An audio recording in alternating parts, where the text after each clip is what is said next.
for military men and women fighting for the freedom that we might stand here tonight. And pray that you'll bring them home safely to their families. This commission tonight, as we go over the agenda, that we might do what's right and best for Hendry County.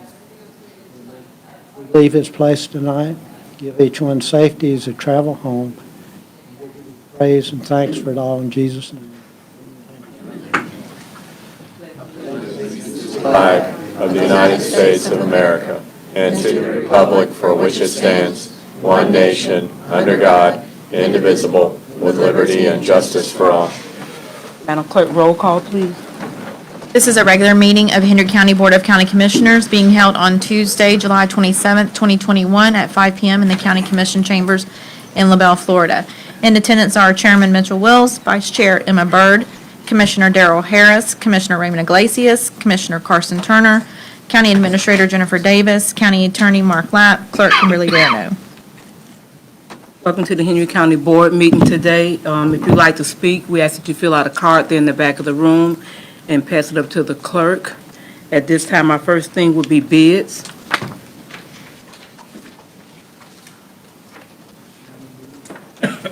Jane, placeholder? Placeholder. Ian Proverbs, OMB Coordinator. This bid is for the EMS Fire Service MSBU. So moved.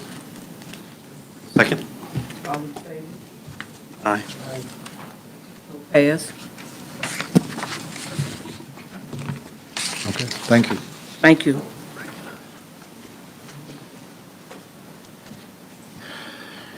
We have B, FRQ, number 2021-15. That's for design services for Wheeler Road.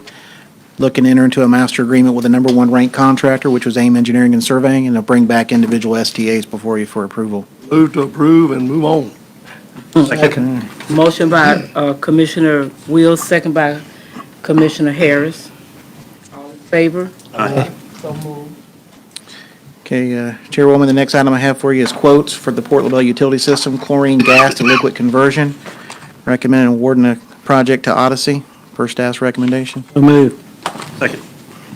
By Mr. Harris, second by Commissioner Raymond. All Okay. in favor? Aye. So moved. Next item I have for you is Mid-County MSBU recommendation for award for the clearing of Bartow Avenue. And recommend awarding that to TNR Services with LLC, which is, you guys may know him, Tim Lohman. So moved. Second. By Commissioner Wells, second by Commissioner Turner. All in favor? Aye. So moved. Thank you. Before we go on to the agenda, we want to acknowledge, E, I didn't see E. F and G.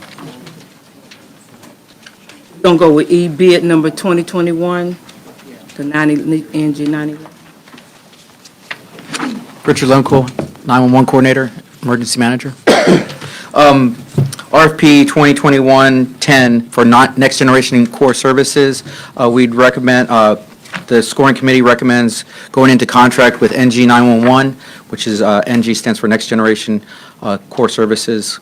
They came in with the most capable, best technology, moving into the next generation of core services, and they came in with the best price. Move. Second. Moved by Mr. Harrison, second by Commissioner Iglesias. All in favor? Aye. So moved. Thank you. We have ITB number 2021-20.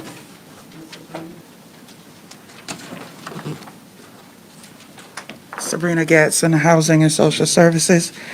Staff is asking that the board approve the 3 homes for bid to Glades Roofing. Approve. Second. Motion by Commissioner Iglesias, second by Mr. Harrison. All in favor? Aye.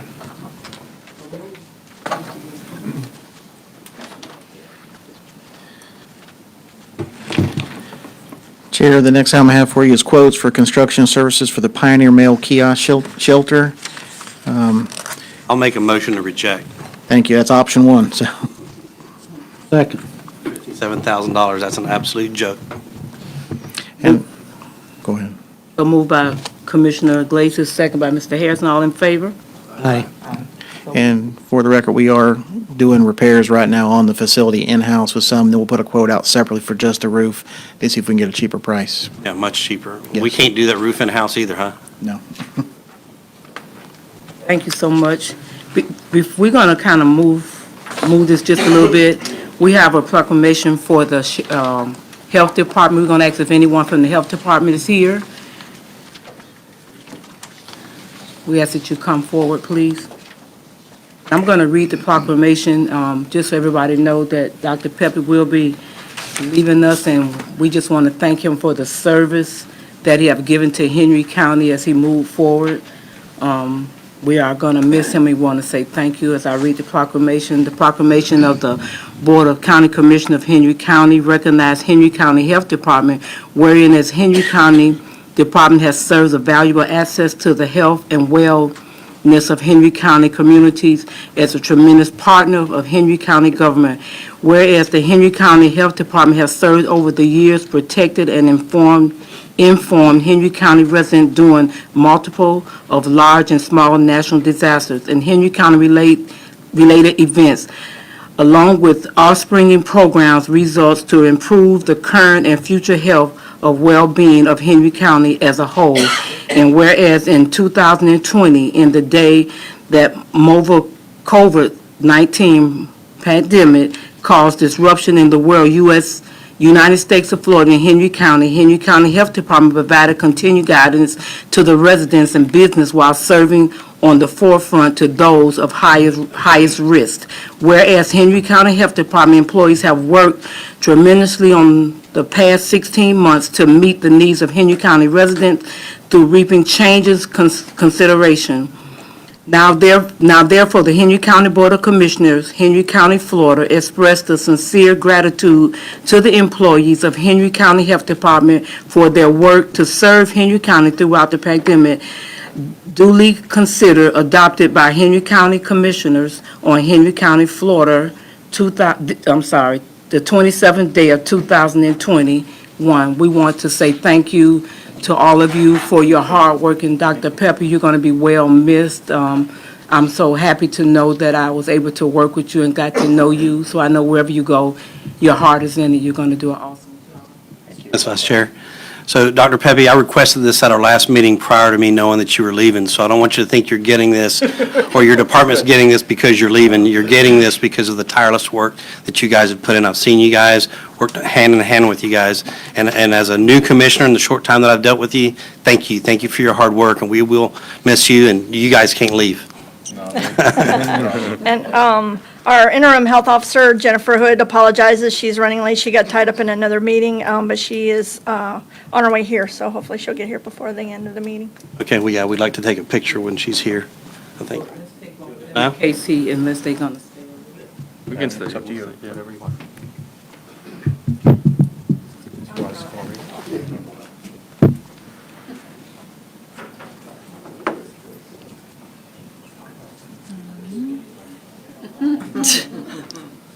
All right, 1, 2, 3.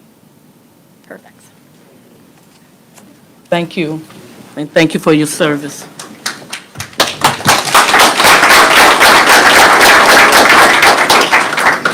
I know not only I worded him on the phone, I'm pretty sure everybody else did, and he was just as courtesy then as he is now, so he's going to be missed.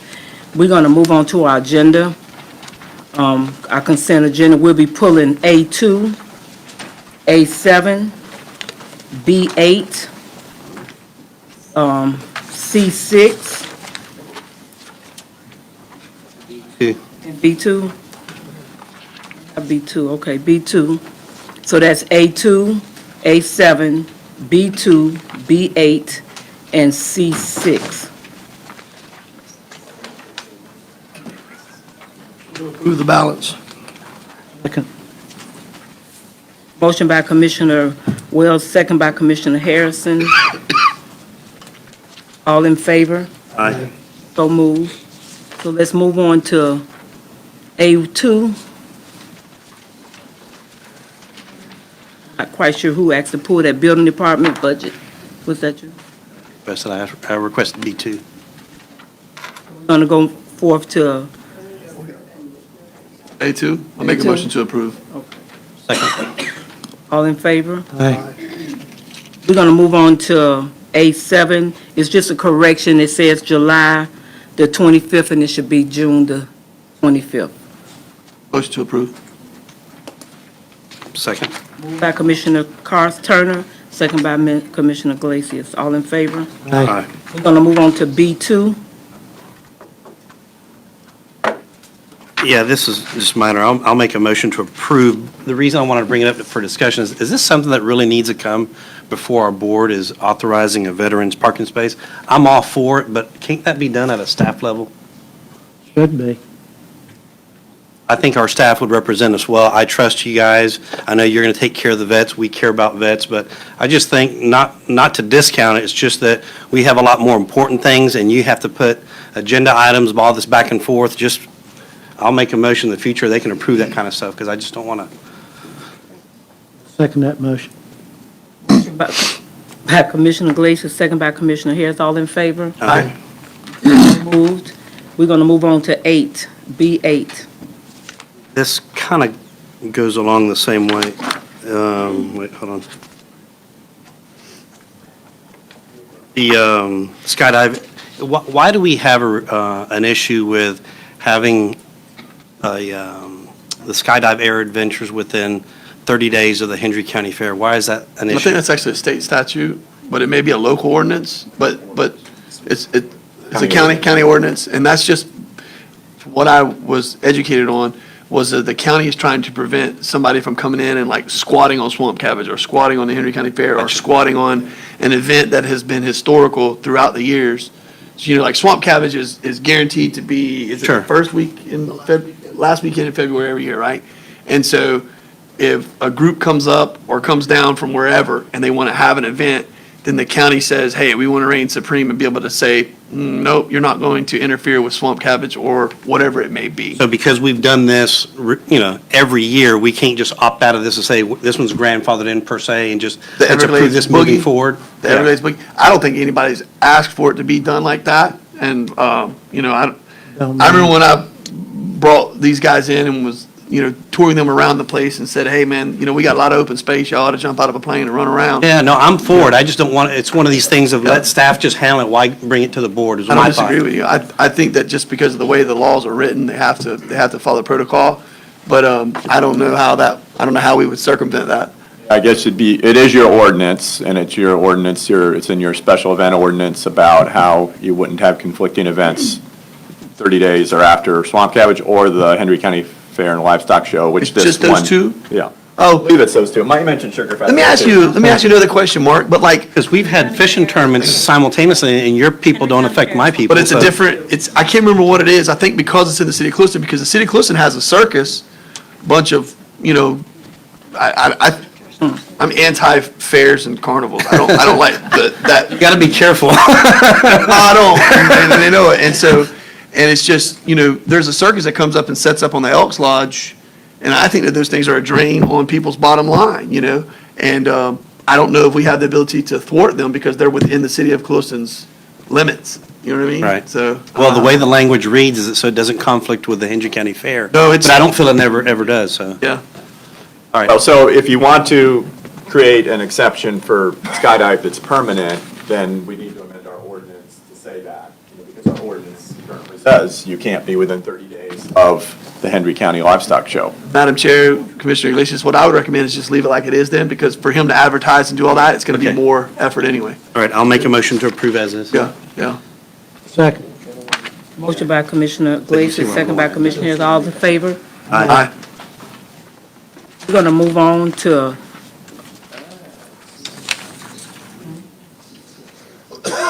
we did C6. Okay, we're going to go to C6.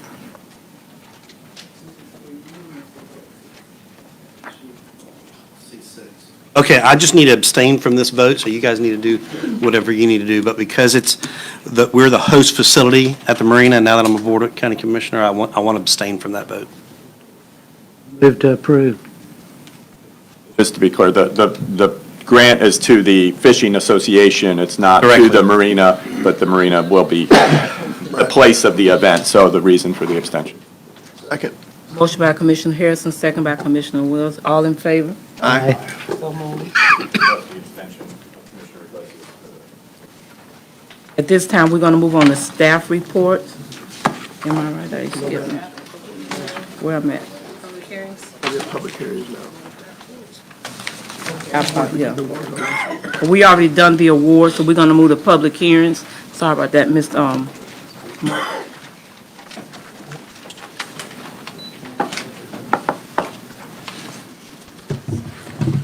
Yes, good evening, Commissioners. Margaret Embledge for the record. This is an amendment to the Code of Ordinances regarding Section 1-10-96. This amendment would allow builders to self-haul their waste. Staff worked with Waste Connections to make sure that they were okay with the recommendation, and they did determine that they're fine with it. And so staff is recommending that the board approve the amendment to the Land Development Code.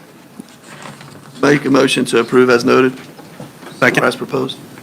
Yeah. For discussion on it, Ms. Margaret, so they'll have to have a ticket when to show that they didn't, put their waste someplace else? That's correct. Okay. Yes, and just a note, this is a public hearing, so that we need to make sure that the public has an opportunity to speak to it if they're interested.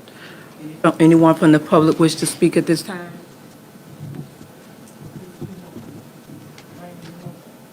Harris motion, or Turner Turner, motion, I Iglesias. second it.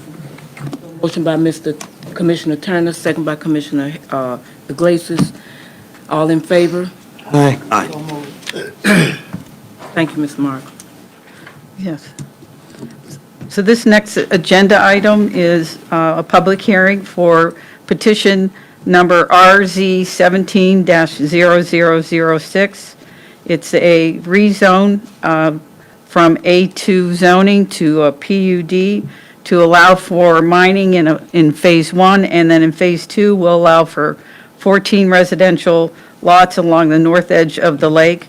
The property is located south of the Hookers Point community, and the initial access for the mining operation will be per an existing mining easement road that is going to only access 835. I make a motion to approve. Second that. The public hearing, anyone from the public wish to speak? Motion by Commissioner Turner, second by Commissioner Iglesias. All in favor? Aye. So move. Okay. Commissioners, the next two petitions, CPA 21-0001 and LDC 21-001 are the results of the Montero Ranch land use study. As you know, we started the study in November of 2019.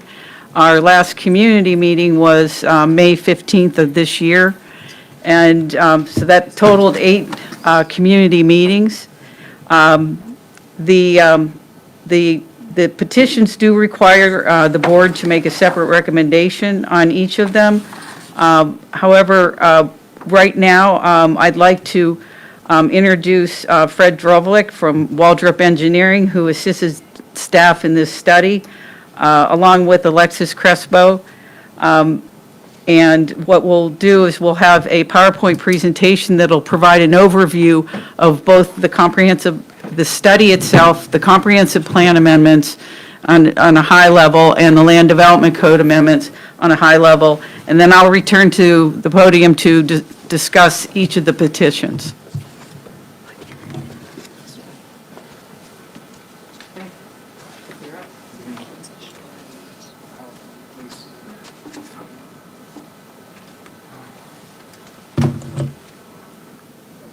Oh, that's looking.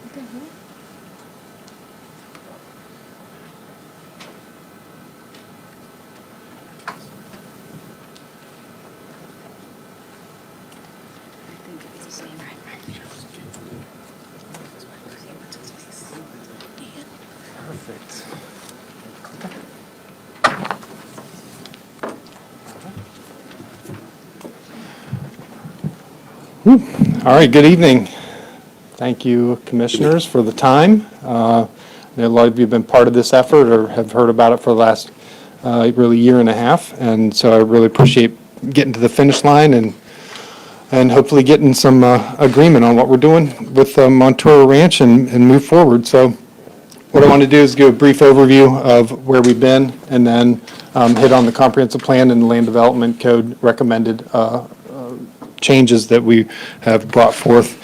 So first of all, just outlining Montero Ranch, and I overview this because, not that you wouldn't be familiar with it, but because I just want to define the boundary. It's a little bit over 8,500 acres. It includes the Montero Ranch area. It also includes the Woodland subdivision that's in the northeast that goes along Flagpole Road up there. So the study area and the area that these amendments apply to are everything in that red boundary.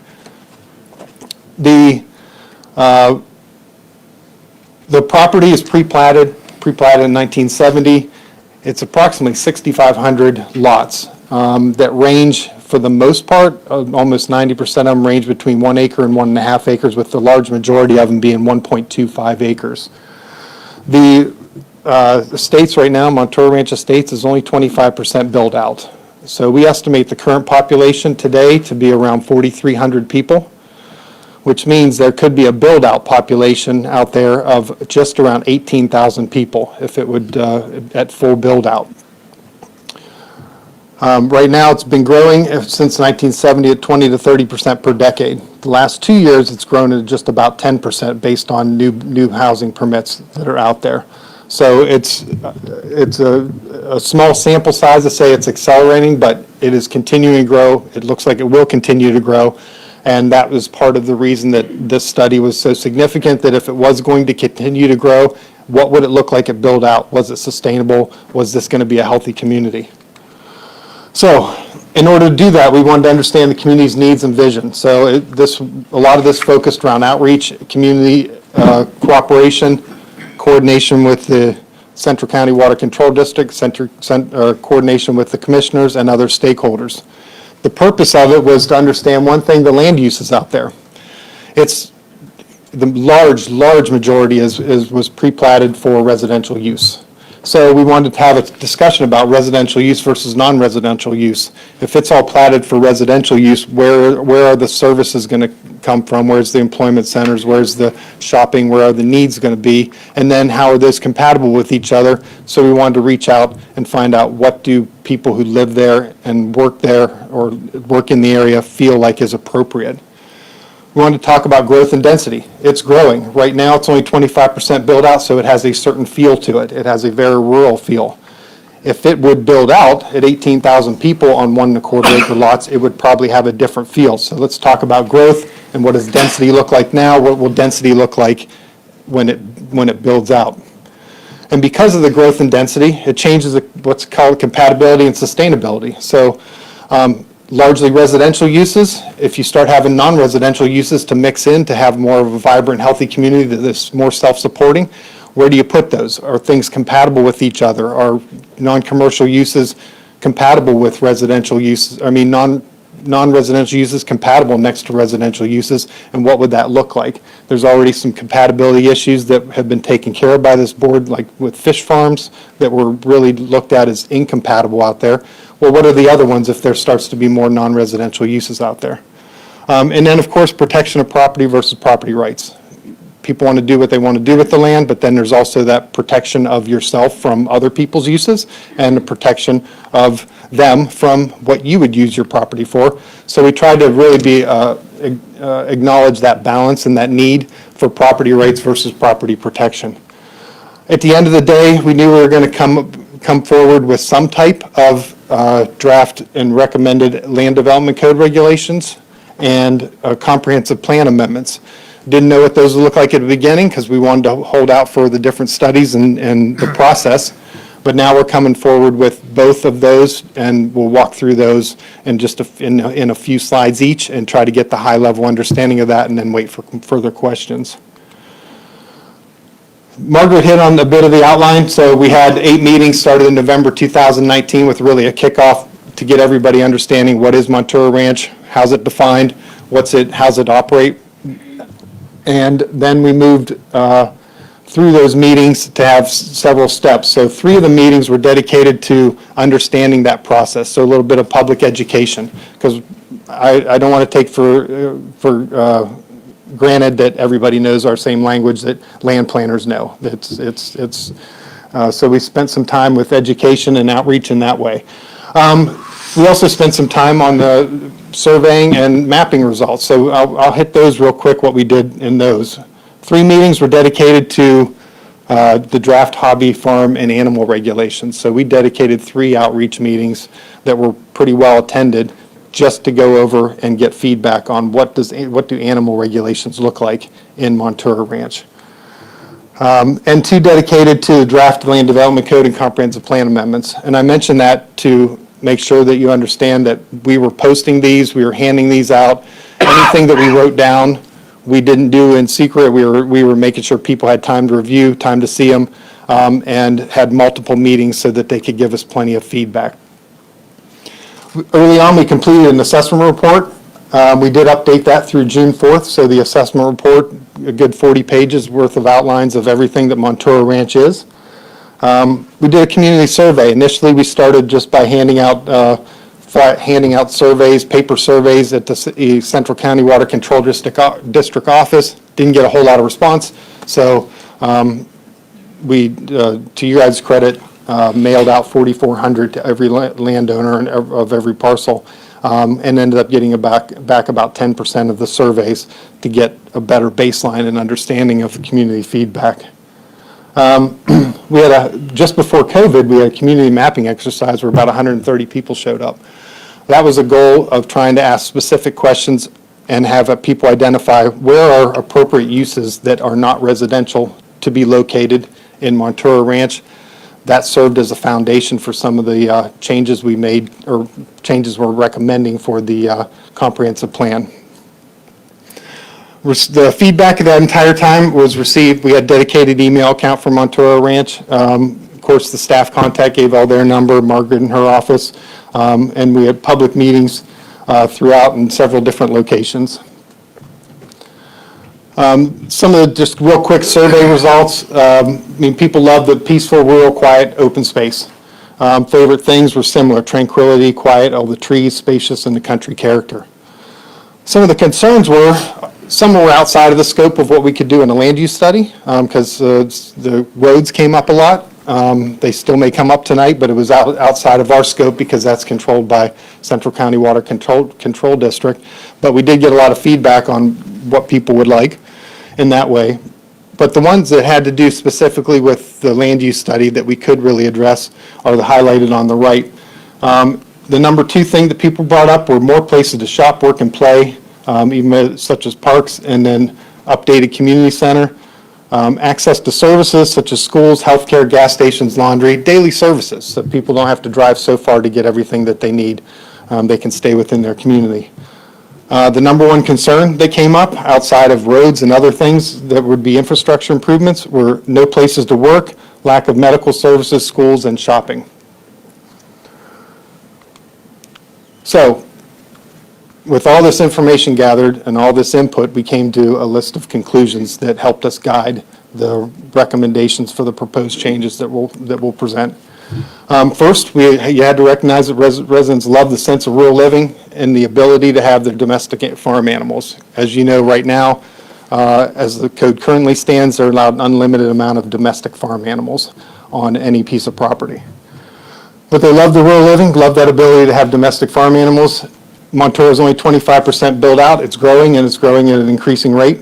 The plat's more suburban than rural. So with 80% of the lots between 1.2 really and 1.5 acres, because it's only 25% built out, it's at least my interpretation of the area that it has a false sense of rural nature to it right now.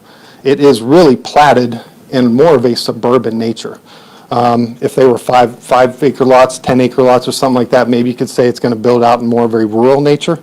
But if it's 1 to 1.5 acre lots, this is really a fairly large lot suburban subdivision at build out. So because of that, long term, we want to keep remaining, to love the sense of rural character, those trees and that rural nature that everybody liked. There's going to have to be some things that help address that. The original plating didn't allow for a mix of non-residential and residential uses. So I mentioned that it's largely platted for residential use. It's zoned for residential use with not a very good process forward to allow non-residential uses that would be compatible next to a bunch of houses. The allowance for unregulated, unlimited domestic farm animals, in my conclusion, was not sustainable. So at build-out, if every single lot could have an unlimited amount of domestic farm animals, what would that look like? What would that be? And is that sustainable? And we felt that it was not. The lack of non-residential opportunities increasingly lead to an unbalanced community without access to basic services and employment opportunities. So we wanted to produce a process and a way forward that would allow for more non-residential uses to take place as the market would allow and as people would desire in Montero Ranch. So with that, the comprehensive plan. So the first recommendation was a comprehensive plan land use category. So right now, currently Montero is, the future land use category is residential pre-existing rural estates. This also is a future land use category that applies to many other communities within Hendry County.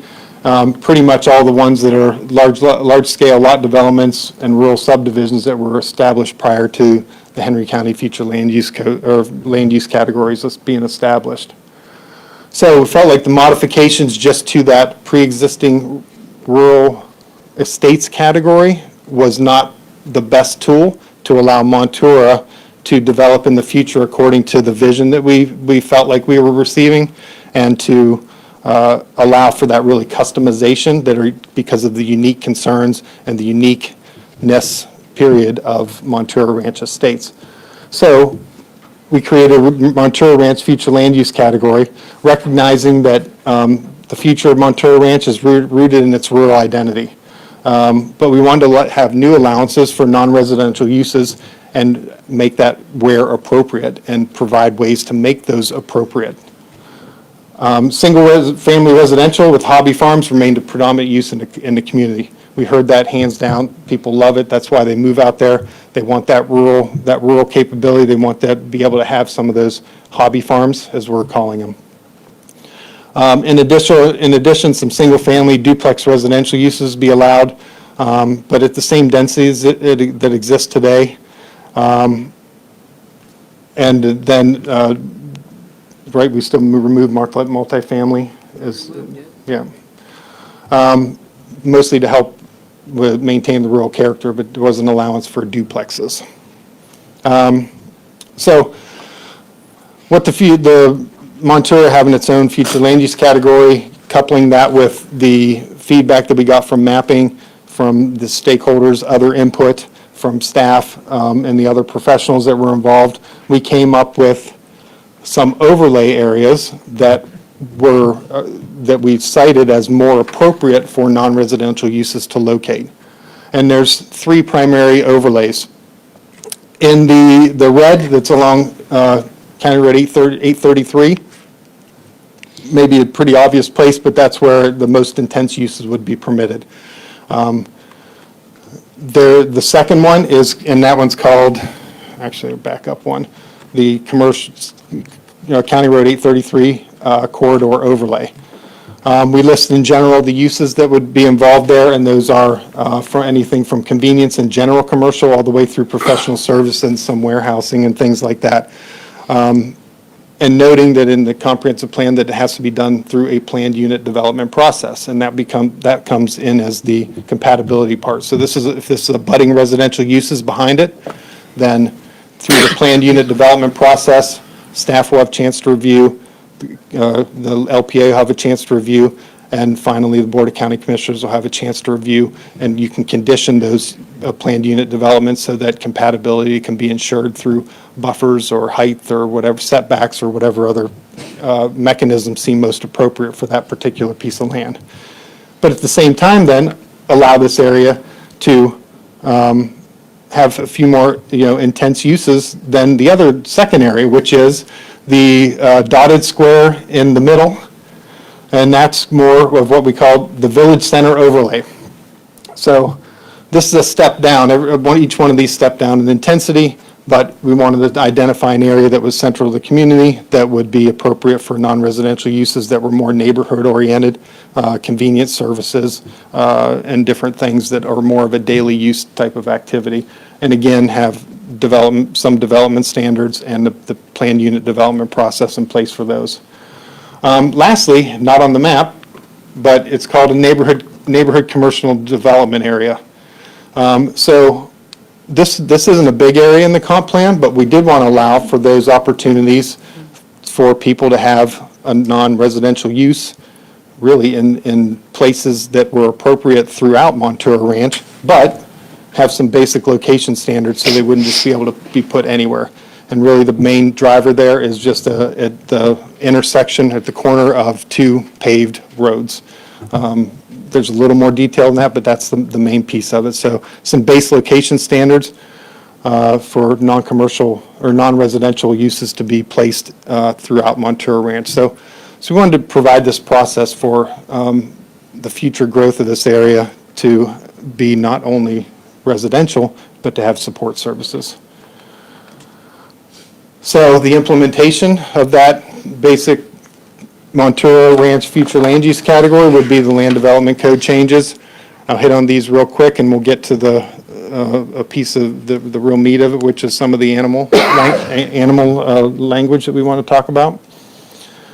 So the amendments that are in front of you are highlighted here.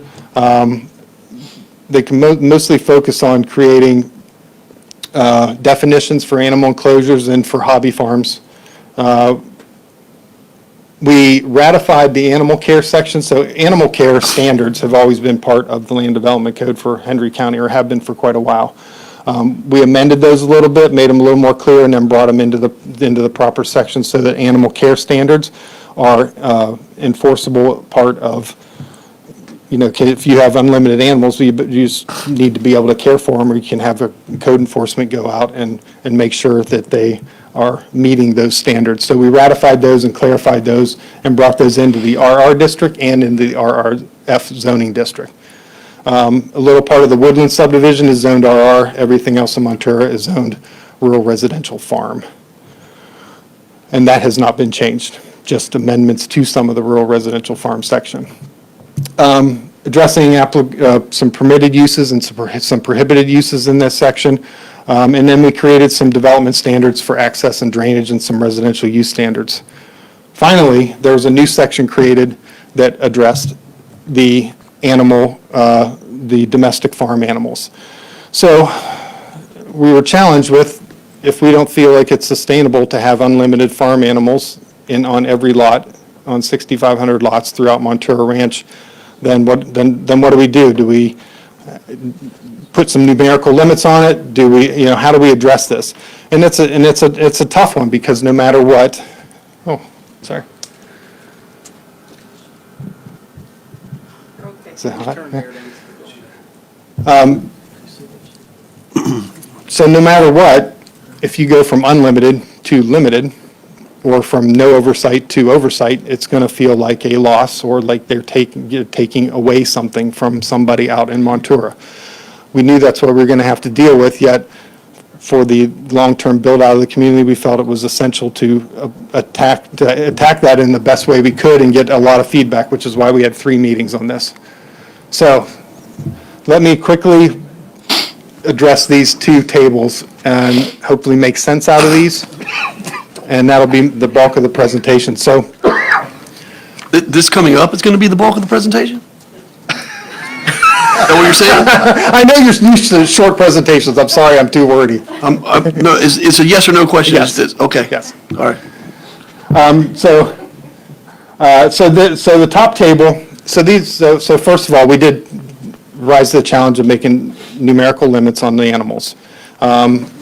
These 2 scenarios here are permitted by right, so it's not unlimited anymore, but if you're within these amount of animals on the site, based on your parcel size. You don't need a permit, you don't need to do anything special, you can just have these number of animals. So on the top left table, parcels 1.25 acres or less, you could have 15 fowl or poultry, so some chickens, 4 goats, sheep, hogs, and then LPA recommended horses, cattle, donkeys, and other large domestic farm animals, you could have up to 3. If you have a parcel larger than 1.25 acres, you can have more. And again, this is by right, don't need a special permit.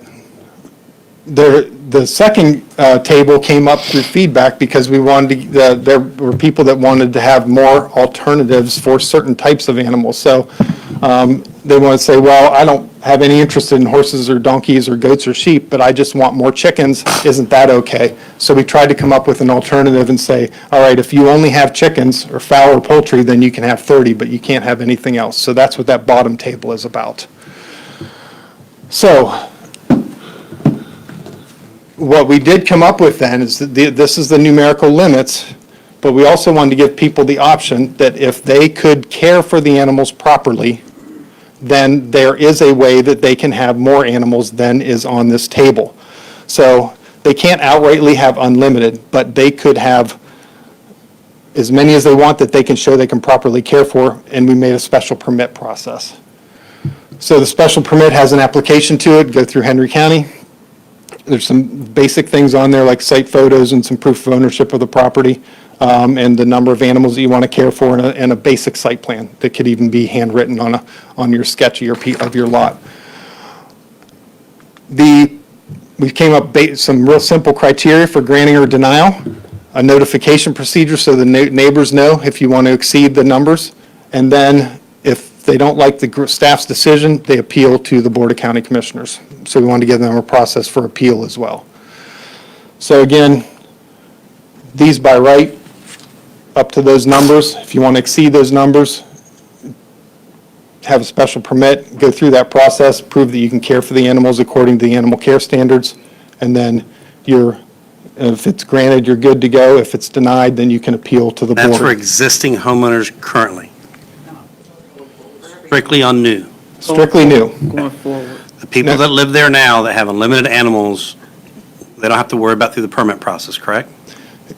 People that, if they have animals that exceed those numbers now, they can continue to exceed those numbers now. But they don't have to go through the permit process. Correct, they do not. How do we know what addressees have said issue right now? You understand my question? Margaret? So the question, who's going to go around and count these animals? Margaret? Well, that's a really good question. It's, code enforcement, and we already have on the books in other locations, limited number of animals.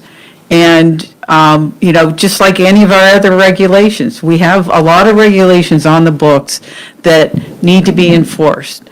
And it comes down to code enforcement, but also when we, other staff that deal with property owners for various purposes, if they want to rezone or whatever, we educate them, and building permits. But getting back to this, it's all about code enforcement. And that's what we have to rely on. Now, I will tell you that we also are looking at, we also do coordinate with animal control and also the sheriff's department on some of these, on certain aspects of the animal, domestic farm animals. But that's what we have, those are the tools we currently have. Or what about my question? How? My question. All right, do we know who all has unlimited animals? No, we don't. So right now, if someone's living at X address in Montero, they have 5 horses or 10 horses on 1.25 acres, we do not have that in a registry of any sort. We initially recommended to have some kind of a registry for that, but that was not well received with the community because they felt like they There were enough folks that would have to come in and get a permit to be able to keep the animals that they currently have. Okay, so I'm trying to understand. But we just stated that the person moves up tomorrow, or moves down tomorrow into Montero. The lot is overgrown currently. They clear the lot, they get a permit, they put their trailer or build their site-built home out there, or whatever it is that they live in. Or what if they don't? What if they just want to fence in 1.25 acres? Can they put an animal out there? No, they can't. Okay. All right. So then they go back and they build a site-built home, or they put their house trailer out there. We're going to catalog that address moving forward, and we're going to know that they can have 6 or 4, whatever the magic number is, but we're going to understand what they have, and then we're going to monitor that moving forward. We are informing the new residents of what they can and can't have on their property. And we, obviously, we have a record of new residences that are being built. But to answer your question, in all honesty, we're not taking an inventory of the new property owners of the animals that they want, because Well, it's just a nightmare. I mean. You just don't have the Yes. manpower. You could have 3 horses today. Right. You come in, you check it off, then you add 2 more tomorrow, or whatever it may be. or you end up switching up the types of animals Yes, ma'am. that you have. So it is a very difficult requirement to enforce. We've known this all along. We don't have a solution, except for, again, coordinating with our other agencies and also with code enforcement. And also, we do rely on complaints. Absolutely, word of mouth, and that's going to be probably the biggest catalyst Right. that that allows us to get Should I? out of an emaciated situation for animals. Right, right. And, yes, and that happens today, but again, we do have more and more folks that are moving in that do want to have animals, but they also want to have a very clean and orderly living area. And so any neighbors that they may have that are not like that, they're more than likely to file a complaint. Yes, ma'am. All right, everything you said, I think you're spot on. I mean, obviously, you've already identified an assemblage, the ability to monitor this, and then the fact that we're actually discussing is it 30 or 60 chickens or whatever it may be. I mean, I don't mean to make light of it as a joke or anything. Right. It's a nightmare to even discuss. Yes. We're trying to make sure, as a board, we're not stepping on people's property rights, and I think y'all are cognizant of that as well. But at the same time, just being mindful, I mean, the big thing I heard you say was, Commissioner Iglesias, is that we're not taking into account anybody that's already in Montero today. Well, to me, man, that just really, I've said it 4 or 5 times in my private practice today, we're throwing a fly in the ointment on that discussion then, because I don't, it just makes it nightmarish, I guess, My concerns are if you only have an acre and you got 10 horses, you have an overflow that's already out there now, and they study bringing animals in, and someone complain about it, how will we deal with that? Well, I will say that, code enforcement does go out and do area sweeps periodically, and we can see certain things from the road. We also get permission from adjacent property owners to go on their properties and have a better look in the backyards. But I understand there's situations where there's an overabundance of animals on the properties, and we can only address them through code enforcement and like I said, our other agencies that we coordinate and the complaints. Madam Chair. Cared for, though. If there's 10 horses on 1.25 acres and the animals are in poor condition, there's language. Right. That's where, that's a completely different thing. Yeah. So our zoning and our ordinance may say one thing, but you can't properly care for 10 horses on 1.25 acres. You can, but you got a lot of money. Could, Yeah. and that's why Big fee. they put those other avenues in the code, but it would be difficult. Yeah. Madam So- Chair, No, go ahead, I'm sorry, Mr. Chairman. sorry, I don't have no voice, so I just got to raise a little bit. It's a good thing we're discussing this, but let's go back to the discussion we had at 3:30 today. We're talking about money right now for permitting. Now you got a permitting coming in. It goes through the permitting department, which is already strained, that we can't get enough house permits done in order to get buildings built now. We're going to add to that, so we're going to run out and count chickens and turkeys and whatever. And I get it, I understand, but this is a question I've had before. We need to start understanding the manpower we have now is stretched as tight as you can stretch it. Can't stretch it anymore. Eventually, as a board, we're going to have to look at this and say, we need to fill some positions in order to get these jobs we want done. It takes boots on the ground. And it's great that we can throw this stuff into things, but now you said, sir, I'm sorry, I forgot your name, I apologize. Fred Droplet. You said earlier there was 25% build out. Okay, well, let's just say it goes to 65% build out in the next 2 years. How are we gonna put them in schools? We don't have the schools now. How are we gonna provide fire and EMS service that we don't have now?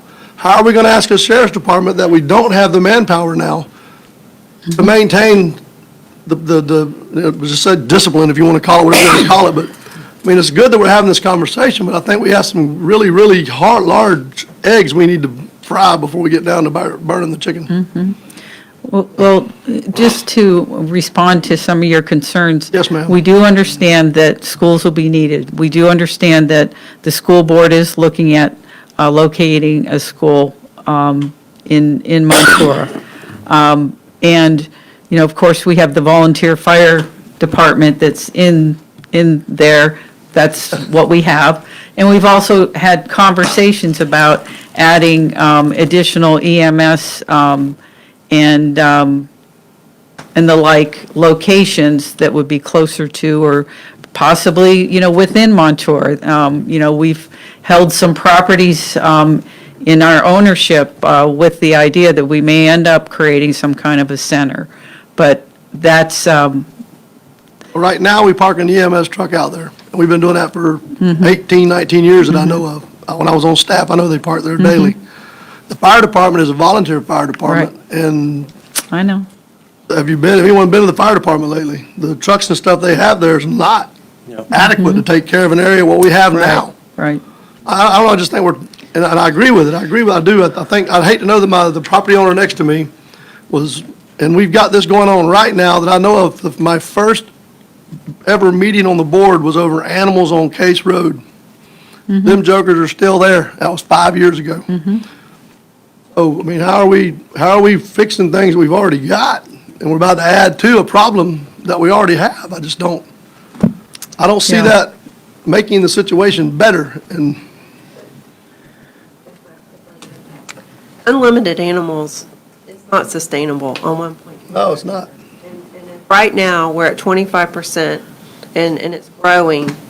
We need to get as much of a handle on it now than if you wait until later. It's just going to be so much more. We don't have the inventory. We've talked about it. We've talked about tools and how to monitor it, and a lot of it's going to come down to common sense. You got a house out there now, it's been there. You just said it's going to come down to common sense, right? Which is a very rare object. But it has to be. It has to be. You have a house out there now that people are living there, and, they have that use, the residential use, so they can have the animals there now. If that house or that property sells, right, and there's a transaction that we can very easily look up on the property appraiser's website or the clerk's website or have our own records, then we can see that that property has changed hands, and then that's a new person there. If there's not a house there, we just talked about, you can't just fence it off and put But animals that's going to have to there. be in the language, that doesn't transfer with the property. That'll Correct. have to be in the language when it's sold, but that no longer exists. I mean, Commissioner Wills, I don't mean to hammer on staff right now, but our ability to follow a permit for fill in the blank, a roofing permit or whatever it may be, or our ability to close out a code enforcement case today is so limited with the resources that we have available that I don't know how, maybe I'm making it too easy, but I don't see that occurring. You follow what I'm saying? I do, and I'm not saying put this off, Ms. Davis, at all. I'm not either. I'm not saying that at all, but I'm saying we've got issues now that this is going to compound, and we're not even addressing the ones we have. We can't get a permit. A gentleman goes in for a permit, he's telling 6 to 8 to 10 weeks to get a review. That's ridiculous. Are you basically saying you're for it? Yeah, But we need to prioritize on the homes that are being built rather than taking staff to focus on what's already there. enforcing or policing this. Right. That's I what think I'm that's saying. what he's Well, I'll trying go a to say. step further. I'll go a step further. If right out the gate, today, I don't remember what the number was. You said 25%, but that's 1,800. That's 1,800 homes, right? So, Persons, 1,800 people. yeah. Numbers don't add up, though. That's 25%. 4,500 people. 4,500 people, yes. So 4,500 people at 25% build out. But the county's being dictated to that we will not monitor that initial 25% because they essentially don't want Big Brother. Who wants Big Brother? I don't. But I think right now in Hooker's Point, if you go to Cricket and Doyle's house and you want to look at how many dogs he has or how many horses he has in his yard, you can do that. Can you not? Dogs don't fall under that criteria. Okay. What about horses, cattle, all that stuff? Everything, yeah. You know what I mean? And so the reason why this is allowed to go on in Montero and/or Pioneer is because it's a RR zoning, correct? Yes, Okay. So right out the gate, my example may be bad because if Hooker's Point, where you're at, it's RG3M zoning. or RG3. Yes, ma'am. 3M. You're not allowed to have a horse, right? Correct, Okay. You're not allowed to have chickens. correct. Okay, there's chickens running all over Hooker's Point right now. In Tropical Mobile Home Trailer Park, that lady's mom right now will light me up if given the opportunity about chickens that are around Ridgeville subdivision. Now, that's not me saying, hey, code enforcement, step up, do your job. I guess your job would be issue 22s and go to work on chickens. I don't know. Short of killing them, I don't know what you're going to have. The point I'm making here is I don't know how we're able to implement that currently in an RG3M setting. And we're talking about going out to Montero. And here's where I'll stop for about a minute and a half until the next point comes up, is when I talk to the residents of Montero, they say, we want to be in compliance. We want to work with you all. But Commissioner, what are y'all making arbitrary rules for? You can't enforce what you have on the books today, and Right. you want to try to enforce this new number? And I don't have an argument with them on that. Agreed. So. Yeah, we won't be able to police it for sure. No. So, Ms. English, I don't think we're all sitting here trying to throw holes in the plan that you have presented to us. Listen, we asked as a commission for a rural land use study, right, to be performed. They did it at Wheeler Estates. Then Montero rolled in, Pioneer wanted to be next, Montero got to the batter's box first. That's great. I think you've done that. I think you've brought into compliance, more or less, a major issue with regards to the tilapia farms. Do we think that is a success today? Are the Montero constituents angry at us because tilapia farms are blowing dirty water back into Central County Water Drainage District's canals and ditches and swells and all of that stuff? We haven't had a recent complaint about that, but that was an issue, Yes, ma'am. and we do hear about it when it does come up, but it's They been hate quite a this while. board for it, They hate the board, for Yeah. allowing those fish farms out there. but it wasn't the board's No. decision. Right. State. Now, you could say, correct me if I'm wrong, is a fish farm allowed, in the new person that develops 1.25 acres today, are they allowed to have a fish farm? No. Okay, why were they allowed to have it 5 years ago, 10 years ago, 18 years ago? They're regulated by the state and not us. Okay, We're preempted from it. okay, And it was considered, because it's commercial agriculture, commercial agriculture was permitted in Montero. okay. And so We have now circumvented that process by saying, you're grandfathered in, and we will not allow for commercial ag to come in today in Montero Ranch Estates. That's correct. And did we, we don't have that language, I think, for Pioneer or Ladika or anything current today. Correct. Okay, all right, that's okay. But they don't allow, Ladika is, is that what you said?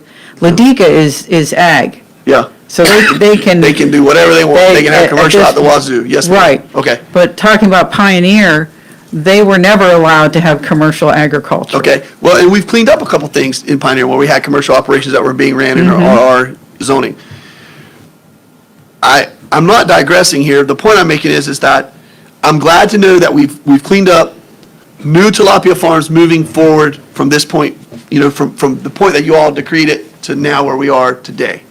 I'm going to ask you, if someone were to move in tomorrow and set up 4 or 5 of their temporary swimming pools for their tilapia and say, we're going to have a tilapia farm, and they put a fence up and you can't readily drive down the road and see it, the method for us to attack that is code enforcement and what else?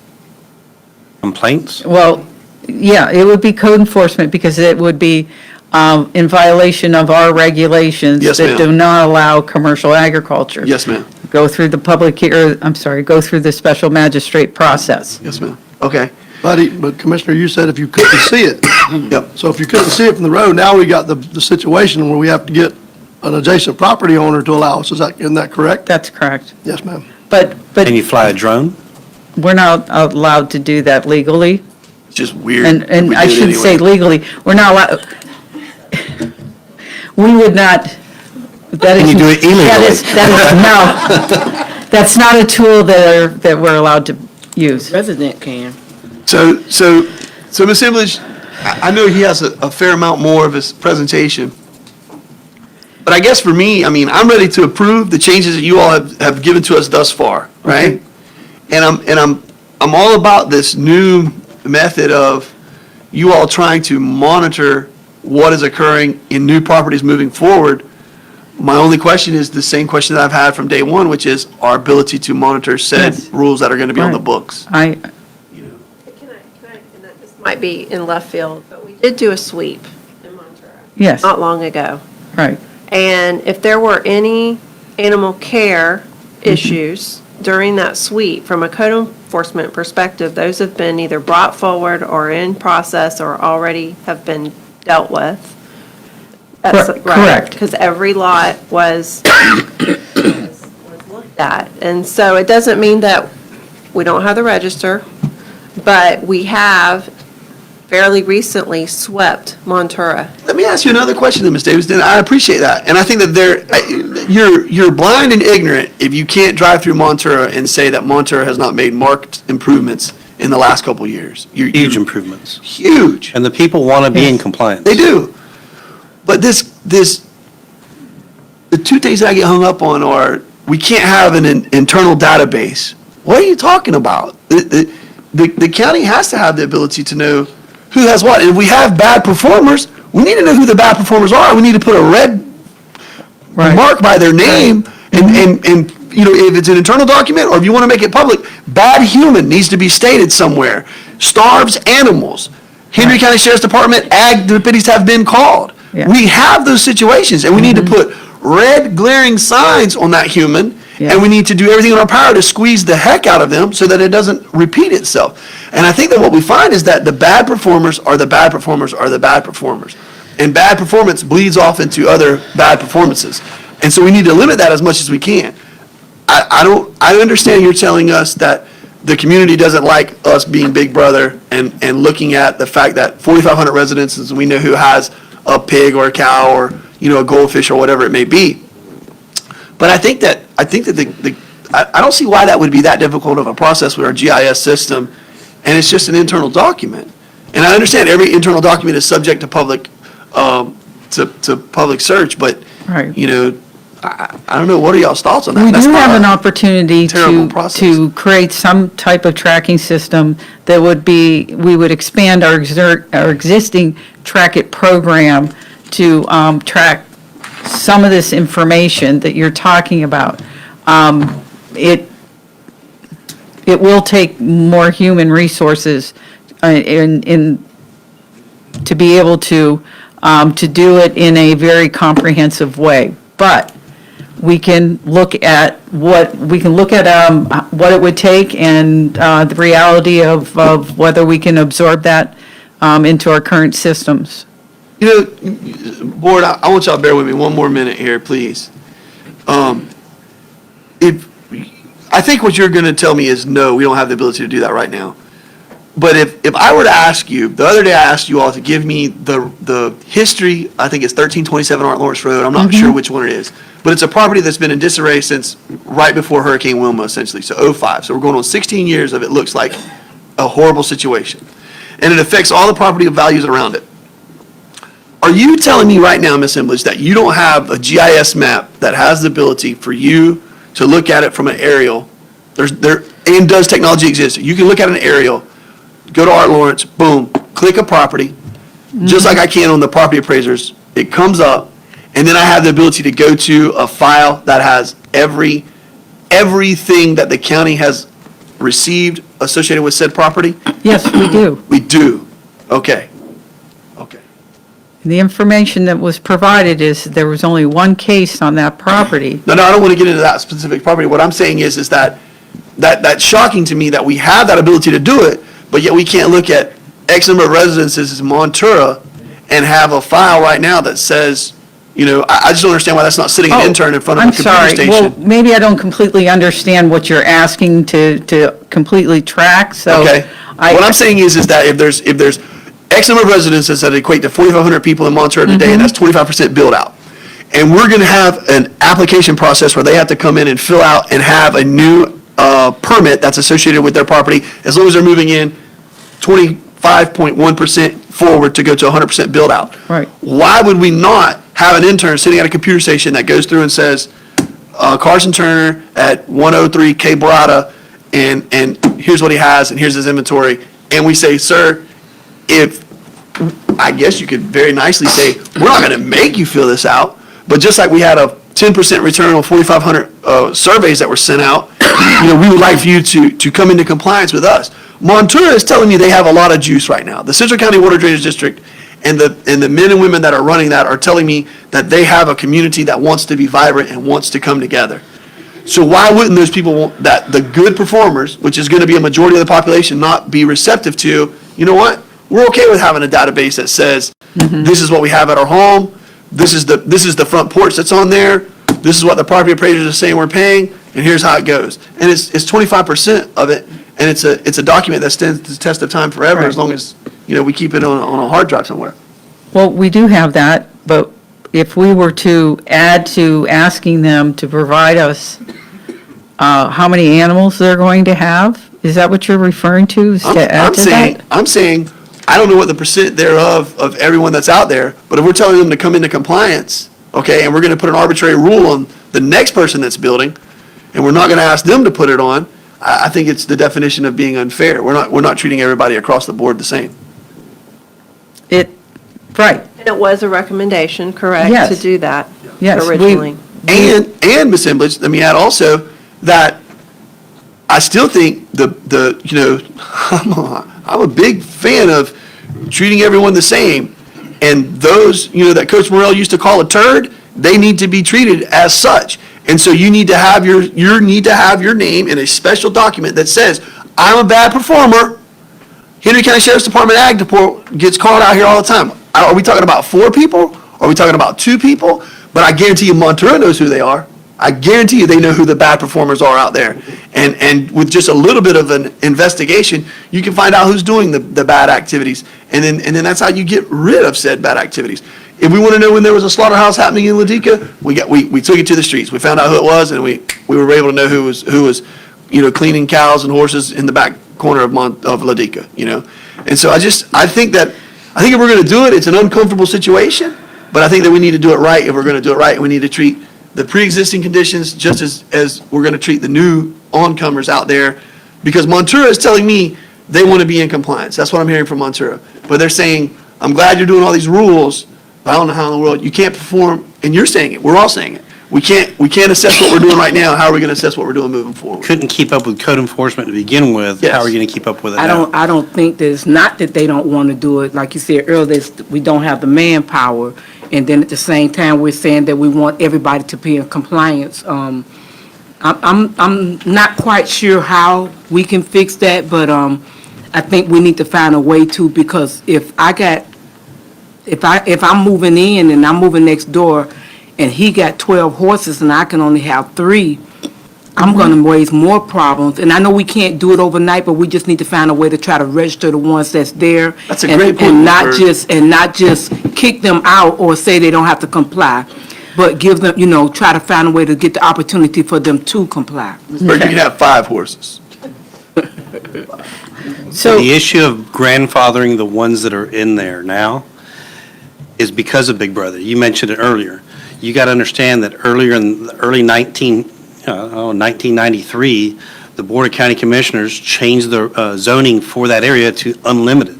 So you allowed people to come in here with unlimited animals. Now you're saying, okay, we're going to change that. So I'm saying it at was least kind know of a what's work in there. progress because they've worked hard on this project. And they heard the communities, and the community came out and they said, listen, we don't want you coming here taking what we've got. And I think that was the kind of go-between of trying to grandfather the ones in and monitor the one, or putting regulations on the ones moving in. But the problem that you face is policing it. But at least Go know ahead, what Ms. you Bird. got, at least know what's there. That's Even exactly- even if you can't change it, even if I do have my 5 horses, just at least know I have What do you it. want to do? Do you want to do another suite to look at specific, just to do animals? I mean, how do I you, just think. how do you handle it? I think that there has, listen, Ms. Embledge tells us that they can go to a GIS map right now and they can pull up every code enforcement case known to man in Montero. I don't know. I don't know. Does 4,500 people equal, how many residences equal? 2,000? Is it 3,000 residences? I don't know. But to me, you start with that baseline right there and you say, okay, here is the X number of code enforcement cases, and you put an Excel spreadsheet to it, and it starts to weave itself out.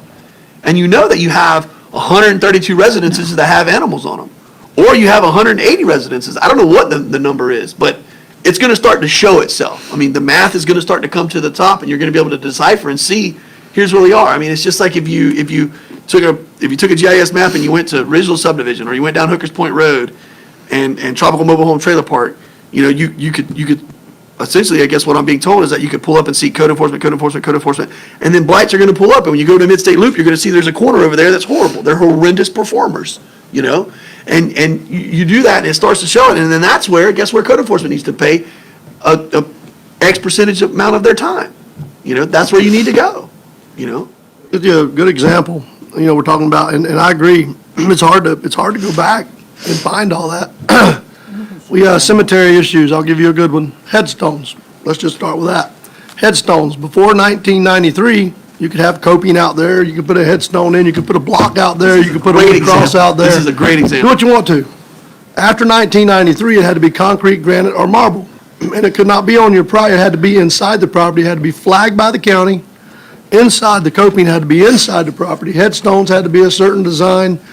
You couldn't have any, foul language or anything. So for 18 years, I got chewed out daily.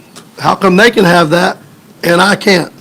Well, because in 1993, they changed the rules, and this is what they went to. I bet you I said that a million times. And every time I met a family, I said, look, this is the new ordinance. And I would show them. You can't have that situation there. It's a situation you can no longer have. 2 months after the funeral, Bam. there it was. I leave a card on it, I get cussed out. They're 15 feet away from me. Why can't I have it? Well, I explained that to you. I gave you a set of the rules. So, codes, y'all going to get in the same boat. 'Cause And it's here- going to be tough. And to touch on that, the backside of Ridgeline, horrible. Oh, hey, trust me, I've been But there. it goes back to the same thing. We need more staff, but we don't want to go up on taxes. And at the end of the day, Oh, it I don't feel absolutely- that we have the resources in all the departments, so we have to be, Well- good stewards of everybody's money. But I'll be honest with you, Ridgelawn Cemetery, every time I drive out there, I cringe. And it's not because of the staff that we have there now, I just feel that we don't have enough staff. I disagree vehemently with that statement. for a property to be in disarray for 16 years, for it to be an eyesore for 16 years, that's not a staff issue, Commissioner. That's not a staff issue. That's an accountability issue. And I'm going to use very harsh and very direct words. In my private business, at Roland Martin's Marina, where you operate on a daily basis, I believe, to be able to pay your mortgage, if your dock master isn't taking account of everybody that's on that dock, or if your dock master is allowing a hookup to not be able to be accessed and for a charge to be put towards the next yacht that pulls in, you're going to give them a couple instances to fix that, or you're going to change dock masters. And I just think that we as a board have not asked staff to look at where are our blights. I think the staff has done a great job in the last couple years of moving the needle as it relates to code enforcement, but I think there's a ton of meat on the bone, And I think what happens so many times is, and listen, present company included, so I'm pointing at myself, we behave like cowards up here whenever a constituent comes in here and says, leave me alone. Code enforcement's picking on me, and I'm just trying to get along. I'm just a poor person that doesn't have two nickels to rub together, and by God, I do not have a psychological issue. I do not have a hoarding problem. I simply am going to clean this up tomorrow. And we need to tell them, no, that's not acceptable. We support staff on what we've asked them to do, and we need to back them. Mark, when's the last time I asked you about the Miss Rodriguez case? But is that yard cleaned up today? It made a lot of progress. It's stepped backwards lately. Stepped backwards lately, but made a lot of progress. But I've just said, you know what? Not in my backyard, not going to worry with it. I believe that's Commissioner Harris's district. He's not that fired up about it, so he's going to worry about it when he needs to worry I about it. ride by it every week. Rides by it every week. But how many times has it been brought up in these chambers that it needs to be addressed? Well, I'm breaking up You with know, them. Yep. It's not your job to bring it up to them. It's your job to bring it up to county administrator. County administrator needs to hammer on them, and we need to follow through on that. So the point I'm making is that as it relates to that, we've got to stand up and be very direct on what we want to see. I think we're having a great conversation right now about the fact, and you give us a personal illustration of, in 1993, they just arbitrarily changed an ordinance. It's ironic that you referenced the same thing in Montero. Guys, we can't go back to the days of, you know what, we don't want to fill the chambers up and have everybody come in here because they're mad because they want to have 73 goats, 10 horses, and 15 whatevers in a pen on 1.25 acres. That's an ignorant decision. That's an ignorant decision for this board to say, we're good with it. Staff, just turn a blind eye. Because it destroys property values, and you get into a situation where you get up in a helicopter and you drive by and you go, holy cow, this is a third world existence out here. We have animals that are emaciated, and we need to step up and do something. And guess what? NBC2, they ain't talking to her, or they ain't talking to John and Jane Q about the great job that the Hendry County Board of County Commissioners did. They're saying, what are you idiots doing? Why don't you have something on the books to say that you need to create this? And I think that we, to deal with this issue, I think we have an ally in Montero in their Central County Water Drainage District Board right now, bigger than we've ever had, and the Montero Cares, and some of the different people that are out there, they're clearly engaged at a level that we haven't seen in the likes of Montero ever, really. And so I think that we need to take an opportunity. Ms. Embledge, I want to go back to, you're asking for us to approve some changes that y'all have made substantially towards Montero tonight, correct? Or are we just in the public hearing phase? No, let me explain. Okay. The comp plan amendment tonight is a transmittal hearing. Yes, ma'am. And the Land Development Code amendments is the first reading. So we'll be bringing the Land Development Code back when the comp plan is ready for public hearing. We're targeting September 14th. Roger. And so it gives us the opportunity to make revisions to the Land Development Code. Yes, ma'am. And the comprehensive plan language as well, because when the comments come back from the state, sometimes we have to address those comments. A lot of times for us, they haven't had any comments. So we must be doing something right in some aspects. But anyway, so we do have to make certain motions tonight on each one of the petitions.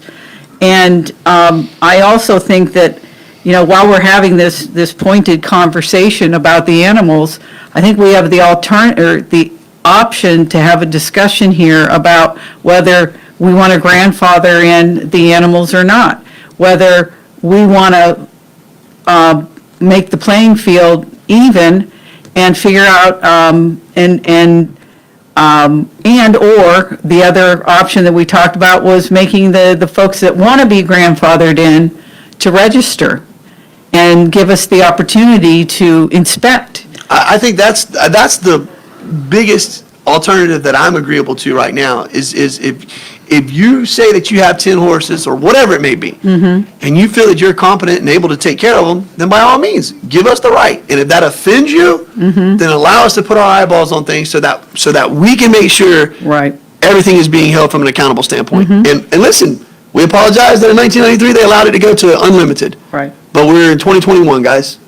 You know? Right. Tell me why that's a bad idea. I think that's a very reasonable compromise. I don't have a problem with asking them to look at the property. I wouldn't be able to go in there and tell them you gotta change it. I mean, I didn't tell them that in the cemetery, and I can't tell them in this situation. All right, sorry about your luck, but we're gonna change everybody, now you gotta take it out too. I agree with what you said, and I like that, Ms. Emily, that portion there. You wanna be grandfathered in? Great, just come, allow us to come out, inspect the property, inspect the animals, and we can grandfather you in, you can keep going on just like you always have. If you neglect that, or if you reject that, then this is the consequences. We're going to move forward with exactly what we're laying down tonight. Well, quite honestly, the folks that want to be grandfathered in to come in and register and give us the opportunity to inspect the property, I think we're going to find a lot of situations where we have violations of animal care. And that's part of the reason why we have what we have regarding animal care, and there's an opportunity there for us to. Doesn't that in itself raise I mean, don't we have a more ethical charge to now implement that? I mean, if you're telling us, in your professional opinion, that you feel that there's the potential for animals to be emaciated, they're potentially starving out on the hoof right now. Well, we don't have the mechanism to be able to assess that. Right. That's a problem. I don't, it's not just emaciated, that type of issue, it's also the conditions that they're living in and the conditions that are being created that impact the adjacent property. So if you have It becomes a nuisance. all dirt property with animals and feces, et cetera, and you have runoff that's going on to adjacent properties, then, you know, if I have, the adjacent property owner has spent dollars on an irrigation system for a nice lawn, and they've got all this coming onto their property, you know, that's the whole, you know, your private property rights that Fred talked about. It goes both ways. It's protection of your property. Every time somebody throws that at me, it's my right to do what I want on my property. I say, it's also my right to do what I want on my property. And so if, you know, if you're in your backyard shooting a gun because you think you're in the middle of nowhere, you're not. Right. You know? And so you're anti-Second Amendment. Yeah, that's what I just said. Right, You know? right. Yeah. Well, Agreed. Let me ask you a question on that, Ms. Emledge, real quick. Yes. And a portion of this, okay, say Commissioner Turner's and I are neighbors, and he's doing something I don't like, and I call the county. I just went through this about a month and a half ago, where I was told, well, this is a civil matter. It's not really a matter for the county to be involved in at all. Can you expand on that, though? What was Yes, this we had about? a subdivision that was built, motorhome coach subdivision built. Gentleman next to it don't like it. So he put a hog pen right next to it. And put there, if you live next to a hog pen, this is what you get. Well, we couldn't do anything about it. The state couldn't do anything about it. So all of a sudden, now it's a civil matter, but yet I wasted staff's time looking at this because the complaint was made. So obviously, as a county, we're going to look at it. We weren't able to do anything. So how in some of these instances are we going to be able to do anything anyway? Well, that's different. What we're talking about with the example you gave is that we had a ag zone property next to a RV resort. Right. And the RV resort is responsible for addressing the compatibility issues that could occur because they came in after the A2 property. So if they started off with minimal buffers, and now they realize that, oh, this guy has his rights to have the hogs. Yeah. Well, then they have to add a substantial buffer to protect their project. Okay, time out, right there. He's got his hogs, he's grandfathered in. I come in and buy in next to him. I got the same problem. And he's got the right to have his hogs over there, but on this side, I'm not allowed to have the animals, so it's gonna be a tangled web there. I'm not You're gonna be sure the same It's a problem. little bit that. different. I will, I can give you another example in Pioneer where, we had the gentleman that was, remember, he was doing on Tampa, Yeah. he was doing the farm, it was a commercial operation. Yes, I We had a understand that. multitude of people then, and then they promptly moved up to an A1 property, and we have no leg to stand on now. Now, I do think that if FDACS were to come in and look at the volume of runoff on the cattle, the calf weaning operation, they probably would find something that's a little bit out of compliance. But I digress. I don't think you're saying this, by the way, but I do want to say, I don't think in the absence of a perfect solution, do we not do anything? No, absolutely. And so, and I know you're not saying that. And so, I think that we need to move forward with this. I think the one big tweak that we need to make, Ms. Emlich, is, and this may be something that puts my head in the guillotine, but I really don't care, is we need to implement the lack of a grandfathering in. You have to register, and if you claim that you are doing everything by the book, and your animals are healthy and fit as a fiddle, and you're putting, 2 rolls of hay on 1.25 acres, and you can handle those 8 horses, then by all means, you're going to stand by it, you're going to come and register. And Miss Margaret, And if you're not, then code enforcement needs to hammer on said address, and I think that you should just have a database that has all of those listed. We're at 25% now. Right. know, And we, It's only going to get yes, worse. Right. so the residents that did come to see me, they was not trying to eliminate the people from having it. They just wanted to know, they wanted to count the ones that came. They wanted to know how many was there, and so they would do their limit. It's almost verbatim what I heard, Ms. They Bird. wasn't trying to eliminate or kick anybody out or Right. change any policy. They just wanted to know how many was there, and they couldn't get any more. Because if they grandfather and they got 10, they get those 10. They can't add any more to it. So that's what the residents that came to me, and they addressed it on that level. And so by requiring, or having the no grandfathering and requiring them, I can't talk now, requiring them to register, like we had come up with a process for that previously. So we'll reincorporate that into, for you to consider. People are going to snap. The population is potentially going to snap. The chambers are going to be filled. Be prepared. But I think that it's our duty to support staff if we're going to sit here and have this much of a Yes. verbose conversation. Oh. And you're not going to be able to do it overnight. You're going to have Oh, to yes. just pay. It's not something that's going to change overnight. Exactly. It didn't happen overnight, but it need to happen. Right. It just need to happen. Right. The meetings that we had with the community, the folks that spoke the most were vehemently against the land use study. They did not want to be rezoned, but more importantly, they did not want to be limited to their animals. And, they even presented a petition that was circulated in the community, and there was a number of folks that signed it that said that they don't want this. But as Fred went through, we sent out a survey to all the property owners, and if we're going by percentages of feedback, a greater number of folks wanted limited animals. But that's also the same humans that filled out the survey. So, you're But the problem is they never went to the 8 meetings, and that's, that's where I struggled a lot with, because you do need to limit something, right? You need to regulate it, but the reality is the Yes. only ones that complained about not limiting the animals were the ones that not showed up for the meeting. Well, and I did there were some folks that showed up that just didn't speak because they were afraid to. public speaking is one of the biggest fears on Yes. the planet. So I get it. But, Mark, you get ready to tell us the legal issues that we're going to be bound up in? Yeah, Let them so- sue the hell out of us. I'm ready. With registration, if you impose a registration requirement, what are you going to do for the folks who don't register? So in other words, you send out the notices, you Yeah. say, here's your form, fill it out by this date and register. And you're going to have a certain percentage, maybe even a large percentage, who gonna be just way throw more that than a in the majority. trash, who don't do anything. Yeah, it's the same So- people that are gonna thumb their nose at code enforcement whenever we send them a letter. So then, what are you going to do with those folks? So you're going to say, well, you're not grandfathered because you didn't fill out the form? Or are you going to take code enforcement against them for not filling out the form, and they're violating by not filling out a form? So that's a challenge about what are you going to do about the folks who don't fill it out?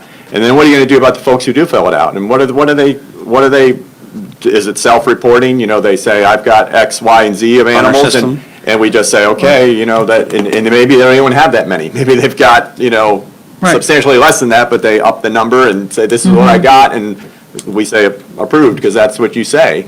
Or are we gonna inspect every single one of these and require that everyone who applies has to submit to an inspection and to Yes. do the head count? Are we gonna Yeah. do that? And that's pretty onerous. And what happens if the count changes? You know, they reproduce, and they got some young that add to the number. Well, they gotta get rid of others, and they gotta redo their count. I mean, it is very challenging to implement. When you send out the letters, I'll just tell on myself, and I don't care, I always do it anyhow. I got a letter in the mail. I looked at the letter, I read it, oh, that don't pertain to me, I threw it in the garbage. 3 months later, I got another letter in the mail that said this did pertain to you. You have 2 weeks to come into compliance, or you will start being fined daily. I went to the office and said, hey, didn't think this pertained to me. Well, it does. When you get that second letter, it kind of changes your, oh, well, throw it in the garbage attitude. For some people, like you, it does, but for Right. some Oh, you people. start getting daily All right, fines? please clarify what those letters came from, so They come they from the don't... DMAP. Yes, there, okay, I didn't want people to think it was from us. Well, I usually answer you anyway. Not everybody else but you. Okay, So the state, not the county. yeah. Don't show up for jury duty. See how that works out for you. The gist is, though, I mean, I think, yeah, I mean, we all have civic duties, we all have a responsibility, and I think, you know, the general consensus that I've received from Montero, from the people that have sought me out to say, Commissioner, there's an issue that's going to be coming before y'all, and here are my thoughts on it, or exactly what Ms. Byrd has stated, which is, I want to see Montero cleaned up. I want to see, you know, you all as a commission take a stand and put a flag in the ground and say, this is what we want to see. Give us clear and concise direction. Everybody understanding that, you know, to just say it's laissez-faire, have whatever you want to have, the county doesn't have the ability to monitor anything, that's not acceptable anymore. That's what everybody has stated. Two last points. When staff is directed by board, if you're not standing behind staff, I don't think you should be sitting up here, period. When we direct them to do something, we should be man or woman up to stand there and say, we told them to do that. They're not the ones responsible, we are. I got chewed out too many times because there was decisions made, and I was on staff, and they told me, I'm calling my commissioner. Thank you, absolutely. Here's his phone number, here's her phone number. Call him. That lays on us. So anytime that we do not support staff, that is wrong, period, in my thoughts, period. And as far as the work you've done on this, I think it's amazing, and we do need this. But Fred hit it right on the head a while ago. Sir, you said they're coming in there with the allure that they think they're buying in a rural area. And when it comes down to it, that's going to be more of an urban area than they could even imagine compared to what they think it's going to be. We've got the same thing on Wheeler Estates. I'm still talking to folks out there. It's the same thing. I bought out here because I want to live in the country. Well, you should have done a little more research to see what it was actually going to be in the future. So, and you're right. I've heard that When it time and grows- time again. Yeah, when it grows, they're And not- going to be right on top of each other. And not just that, if I know that nobody is governing it, I'm coming to Montero because there's nobody watching me and I can do what I want to do. That's why we have the problem with the four-wheelers and everything else that's added on, because they feel like nobody's not monitoring them. So we're going to have to monitor. I mean, we can't do it 24/7. We have to do the best we can, but Yes. something has to be done. Right. So let's move to, I need the board to make a recommendation for transmittal of the comprehensive plan amendment. Before we do this, Item state I'm review. sorry, I needed to clarify that it's an expedited state review, and that the section of this statutes is 163 .31843 and 5 of the Florida statutes. So it's a state expedited review. We need a motion for transmitting to the state in accordance with the state expedited review. It's a public meeting. Anyone from the public wish to speak at this time? And this is just the comprehensive plan. I make a motion to approve. Second. Ms. By Moore. Commissioner Turner, second by Commissioner Wells, all in favor? Well, just to be clear, I mean, I just want to make sure there's nobody from the public. I mean, is I that- did ask you. Yes, about- yeah. I I asked. just, okay. So move. Okay? And Thank you. the next petition is, as I said, it's a first reading, so no action needs to be taken, but, Mark, we need to open it up for public comment. So that would be opening The up. first reading of LDC 21-001, Montero Ranch Estate Land Development Code. Anyone from the public wish to speak? Public hearing. Thank you, Ms. Margaret. Okay?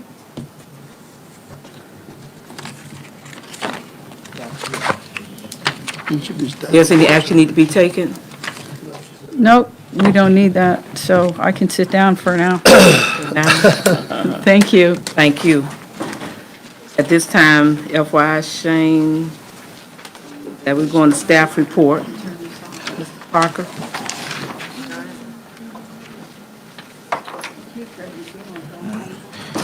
Chairwoman, for the record, Shane Parker, County Engineer. The first item, the East Hendry County Drainage District Illicit Discharge Ordinance, that'll be coming before you on August 24th. And then the next item I have for you, which is a placeholder, is for the Hendry County Jail and Jail Annex Guaranteed Maximum Price with Christel Construction for the HVAC replacement, the tear off of the jail and jail annex roof and installation of a new roof, and some improvements to the fire suppression system. And I'm looking, I gave you some Make a options. motion to approve option 1, authorize staff to prepare STA number 2 with Christel. Second. Motion by Commissioner Turner, second by Commissioner Wells. All in favor? Aye. So move. Thank you. Margaret? That was the jail and the drainage. That was for both, Shane? The drainage is coming back on the 24th, but that was for the jail. Thank you. Ms. Margaret? While she's coming, Shane, do we have any idea when work may start on the jail yet? Sorry, Ms. Emlich. Hey, it's my podium. I'm sorry, you can have it back. I don't want to be here. Tom, once we get the contract done, this within a month, you should see some work from the month that we give them the notice to proceed, so. Are they starting on the roof first, hopefully? Yes, they'll do some tear off, materials will be in order, but there's stuff they'll be doing all over. Jennifer, was that money come from the loan? Coming from the credit line and any overages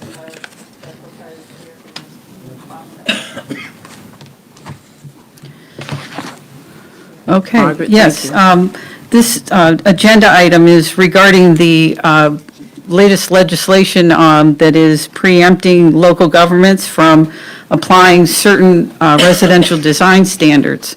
And as you know, 2 years ago, we adopted residential design standards based on input from the community and also you all as well. And we had meetings with contractors to come up with something that was feasible for everybody and involved. But the new legislation, based on the new legislation, our land development code, there's certain aspects of it that are no longer, we're no longer able to implement. So we have to amend the land development code from that perspective. But what I've described in here is that in the legislation, it does allow us to apply residential design standards for master plan communities. And it is staff's opinion that Port LaBelle, Banyan Village, and Wheeler Estates are master plan communities, and that we can continue to apply the regulations that we've adopted. In addition to that, I'm also recommending that we take advantage of what the legislation says, and that is, it does allow us to And the way it's termed is that we can, let me go to that. It's basically we can apply regulations that have to do with zoning type regulations, but also buffering and screening and so on, things that would minimize the potential adverse physical or visual impacts or to protect the privacy of neighbors. I interpret that to allow us to be able to go forward with some amendments that would or could include what the contractors had asked before, but we haven't pursued it, and that is requiring sod all the way around a home, for example, in Port LaBelle. Making the homes consistent with the adjacent homes by having sod all the way around the property. In a larger lot situation, we'd propose a percentage of sod, which is not unusual. I mean, other jurisdictions do that.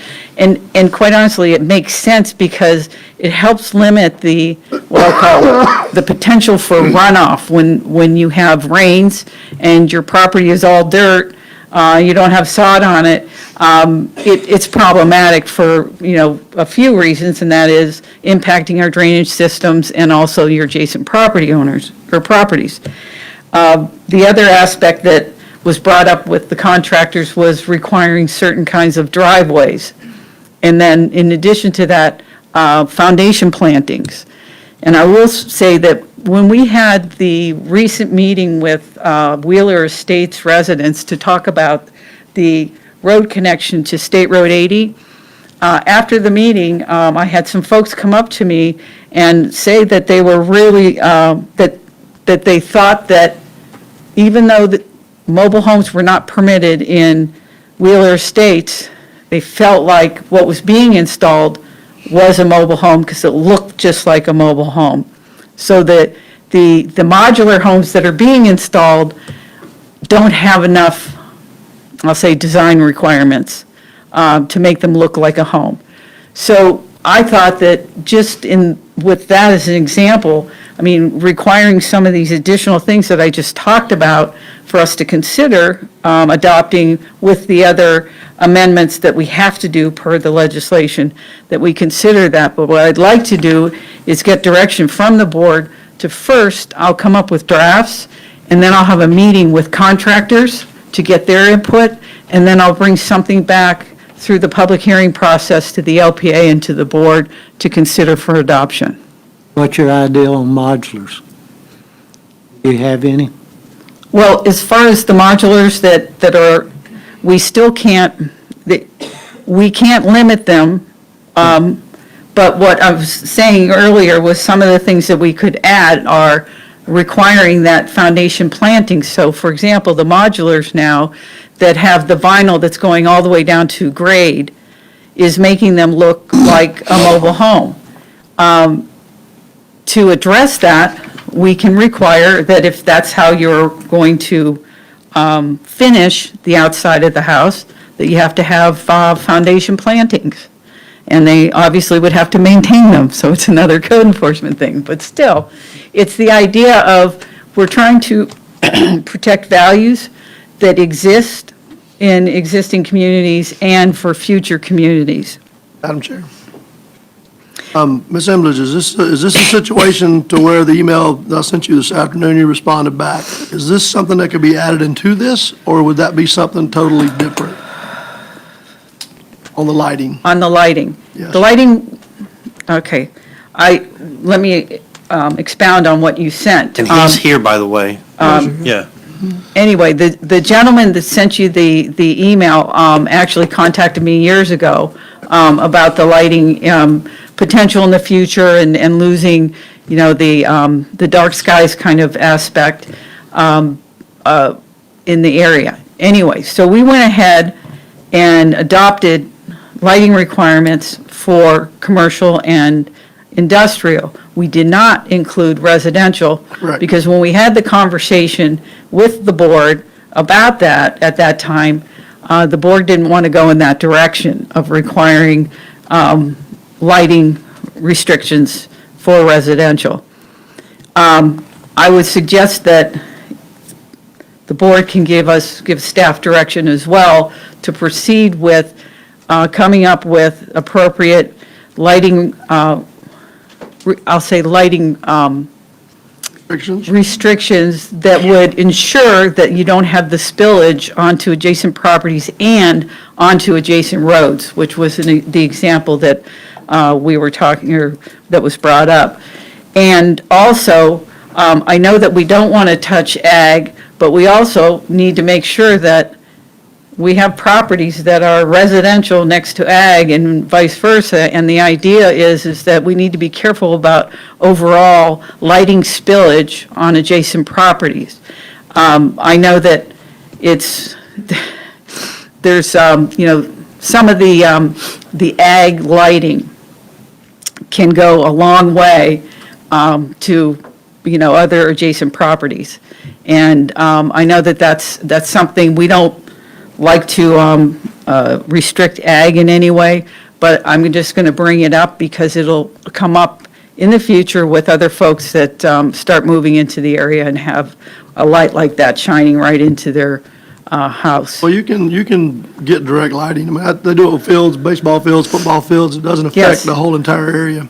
Correct. And the reason I asked that is I'm looking at the email you and I spoke about, and I'm thinking if we're working on this now, is that something we would incorporate into this? Or is it something that we'd have to do separately? That's the reason I'm asking, since we're talking about this already. Yes, I can do it at the same time. Is this going to be implementation of dark skies lighting, essentially? Dark skies lighting is a little more involved than what we really need to get into, but what it really is, it's about having downward lighting, shielded lighting, and lighting that doesn't have the light spillage onto adjacent properties. Your barn light don't light up my bedroom. Yeah, I think that, and I think that we need to move towards dark skies if we can. Well, we have been requiring that for certain planned developments. For example, the FPL properties were required to do that, and we've imposed that or recommended it for other projects that could have lighting, that we knew that would have lighting. That's like RJ 77 is the latest one that we adopted for their PUD, was that. I think we should have something in there so that, let's just say Chuck Oborn puts in, C&B Farms, Chuck Oborn, very close family friend. Chuck Oborn puts in migrant housing on a piece of property that's adjacent to Deer Fence Canal. I don't think you should be allowed to put some high-pressure sodiums and/or LED fixtures out there that are going to spill across Deer Fence Canal into C-139 Basin or into STA 5, or even, into anything, and you say, well, that's in the middle of nowhere. Well, yeah, it's exactly what it is. It's the middle of nowhere, it needs to stay in the middle of nowhere.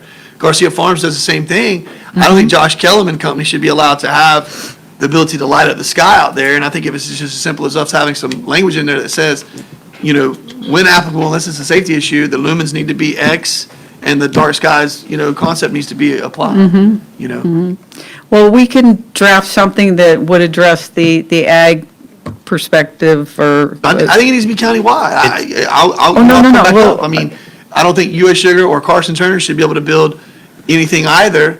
And on Hookers Point Road, you turn off of 835, and it hits you right in the eyes, Yes. I shouldn't have been allowed to do what I did. Growing up as a child, we took a fixture off of an existing bridge, took it home, and put it up on our basketball court. You're live. You out when you came around the road right there, because they would blind you. We didn't care. Killed 4 or 5 dogs. We didn't do it. The people driving did, but they didn't see the dogs. Yeah, and the main question that came from it was, we have it in commercial, we just didn't have it in residential or ag. That's Okay. right. And Ms. Imlage and I talked about this once before, and then when I got the other email, I forwarded it to Ms. Imlage, and we discussed it, and that's kind of the reason I was asking, if we're working on it now, I just thought if something could just go right hand in hand since we're working on it. David, your email was perfect timing. Mitch, is that one light private, or is that more than one light? It's anybody's light. It's My just- house, I can't light up your house on my house. I can't, it should be anybody. That's what you're talking about? Yes, sir. It's residential now. A lot of people, let's say, this gentleman built a big shed to park a bus in. Well, that doesn't need to light up the property adjacent to that or the road. It should just down lighting. He's paying for the light. Yeah, you're buying the light, that's All your right, light. Carson. down lighting? What do you call that? Where the direction of the lighting is going down Downlighting. rather than, No, it's a downlighting. And then, like he said, it goes right into with the dark skies. They tell you what the lumens are, and it tells you exactly what area it's going to cover and where it's going to cover. It can be done, we just, like you said, we just never done it in residential. But my neighbor And the has cost one, is it only negligible. covers her, The it only cost is covers her irrelevant. back. They covers her basically back. cost the same. Exactly. Exactly, you're going to put outside light in, but it's just Yeah. not going to disturb your neighbor, So- that's all. What I need from you tonight is to direct staff to pursue the residential design standards, and as I've laid out to you earlier, and in addition to including lighting standards for residential and open areas. And I'll this make a is, motion. before you make that motion, this is a public hearing. We have Mr. David here. Would you like to speak Oh, at this this isn't- time? It's not a public No, hearing. but this he- isn't he a really- public He hearing. filled out the discussion. Well, you fill out discussion there. Would you So like to you can speak at this speak. time? Yeah, I just mentioned, You have to come Can you up. come to the podium, please? State your name. Thank you so much. Dave Lucas, Act 3054 Denell Road. Lee County has a great lighting ordinance. When it was implemented, of course, you can't implement a law, create a law that affects somebody who's already got a fixture, correct? No, In you other words, can't. So, the way it worked in Lee County, when the fixture gets damaged or needs to be replaced, now they got to come into compliance. So any law that you guys change now isn't going to affect anybody that's got a light like that. Hopefully, they'll change it, but it's not really going to have a detrimental effect on anybody like that.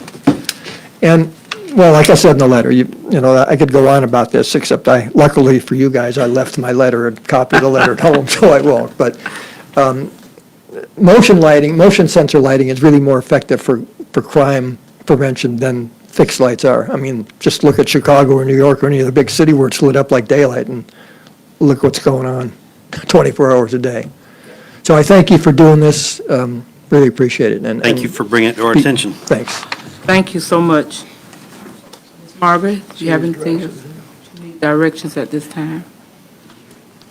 Get a motion on this, Ms. Simlich? Well, yes, I need a direction. I make a motion to allow staff to bring back to us the ability to change this commercial and ag, correct? Commercial, no, Or residential and Residential. agriculture. To be yes. able to implement dark skies and/or downward lighting standards. right, that and what I asked for previously on the residential design standards. Yes, ma'am. Second the motion. Motion by Commissioner Turner, second by Mr. Watts. Anybody, Wills, anybody else have anything? Say, Margaret, what are you going to do with modulars? Are they going, they'll be treated same as the house, right? Yes, sir.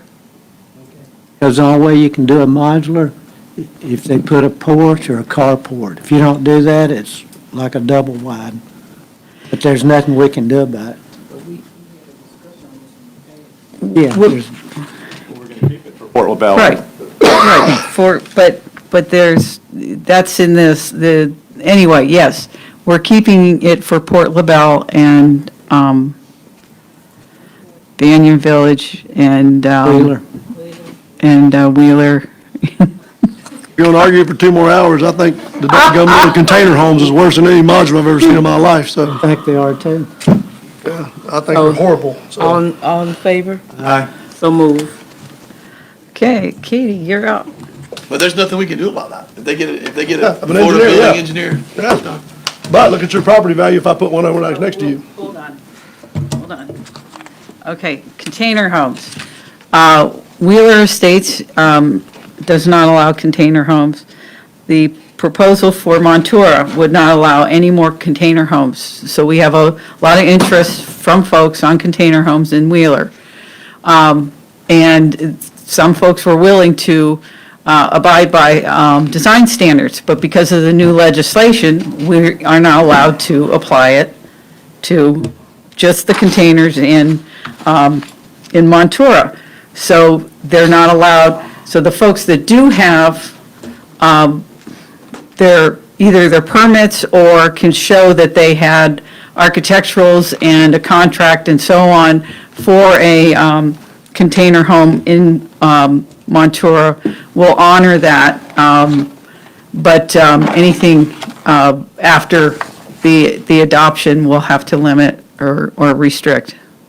So we're container homes right now would only be allowed in ag zoning. But you don't feel, I mean, I'm not being devil's advocate from a standpoint of trying to tell us not to do this. I think that we should do this. But don't you feel, though, that I have, you own a container home in Montero, and I want to build next to you, and you're telling me today that I can't because I don't have all my plans and architectural drawings and renderings and all that stuff performed. Once I lawyer up, they're going to side with me, aren't they? I'm going to be able to build my container home, don't you think? Especially with the state implementing what they've said. No, I'm No? confused. There's not, well, unlike for modulars, where there's a state statute that says we cannot discriminate against a modular home. We have to allow it to the same degree as site-built. A container home is not a modular home. Yes, but when I get it engineered, when I go and find a PE that will stamp it, and I'm not making an argument for them, I'm just saying, because I think that they are potentially disruptive to property values. I think they could be an Right. eyesore. I think if done properly, you know, if you want to stucco it, you want to cover it up, if you want to spend the money, you can make it to where, you know, you don't even Right. know it's a container home. How many are doing that? Yeah, that's the problem. They're not, you know. And so, and we know in our neighborhood, that's not what's going to be. It's going to be, you know, spray foam, a window unit in a container that, yeah, it's sturdy, but it's not going to, you know, people aren't going to be like, man, I want to run out there and live next to that, you know. And so, you know, we need to try to limit it. I'm just saying, is it really going to stand up in a court of law that we can tell them no?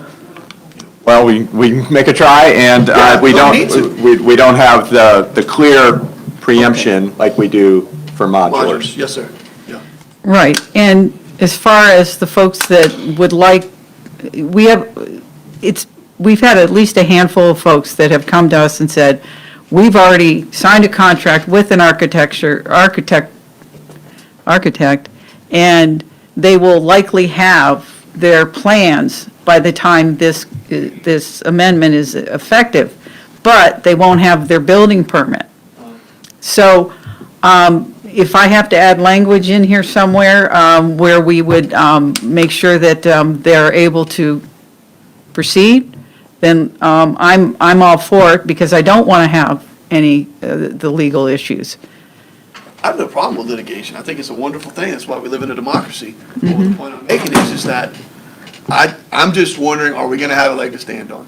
And I'm afraid that the courts are going to rule with somebody who wants to build a container home, and then it's going to start, you know, a domino effect from there. Right. Have you had anyone that asked for a permit for a container home? Oh, yes, we have a number of container homes in Montero.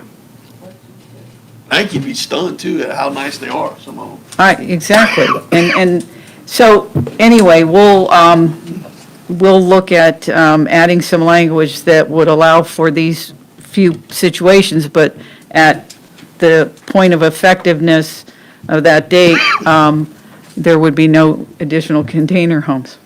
So, we'll work on that. Katie, your turn. All right. I'll keep this short, I promise. So, good evening. For the record, my name is Katie Wellner, and I am the county planner.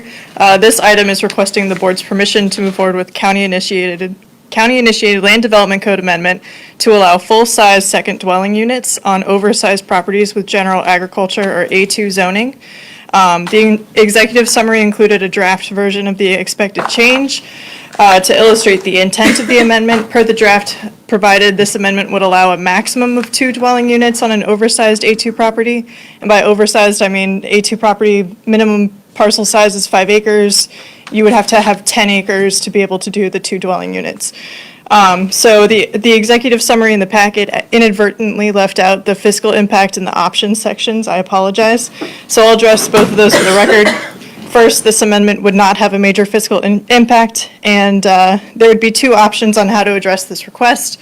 Option 1 would be for the board to direct staff to pursue the amendment, and option 2 would be based on your direction here this evening. So I'm happy to answer any questions at this time. I'm What's the sorry. catalyst for this? Will this still allow for a hardship? got a hardship. I saw that, but I just asking, that still allows, if that was the case, like a mother-in-law, whatever. Yes. And they would have to split the lot? Not with a hardship. Well, so under this, the way the code states right now, you would have to split, let's say I own 10 acres, I have A2 zoning, I would have to split the property to be able to put 2 houses on those 10 acres. So you would have to have 2 separate parcels with 1 dwelling unit per parcel, because the code specifies that you can only have 1 dwelling unit per parcel. So this would allow on A2 properties that are oversized to be able to have 2 dwelling units, so 2 full-size houses, sort of assuming with the general agriculture, it's more likely that you'll have multiple generations possibly living there, multiple families potentially working on a farm. So, You don't have to go through the process of splitting them. but you wouldn't have to go through the process of splitting it. So you would have to build them so that if in the future you were to split it, like, grandma dies and you want to sell off half of it, or one of the kids wants to sell out half, you can do that, and everything will maintain the proper setbacks and sizing and all of that sort of stuff, so we wouldn't create any inconsistencies. But you wouldn't be required to split it to be able to just build the second dwelling unit on the property. And what, Margaret, remember when the gentleman Wayne had 5 acres? And he had lived up front, and he wanted to build a house in the back, but he couldn't. Can he now? Well, I'm not sure which property you're talking about. 5 but- acres, Yes. and he wanted to build a new house in the back and rent this one. And he wanted to put a driveway all the way down to the back. Right. No, this would not give him the green light to do that. That would require a lot split, and we do allow flag lots that would accommodate that layout that you're talking about. So but each parcel would have to meet the minimum acreage requirement for that zoning district. 2.5 acres.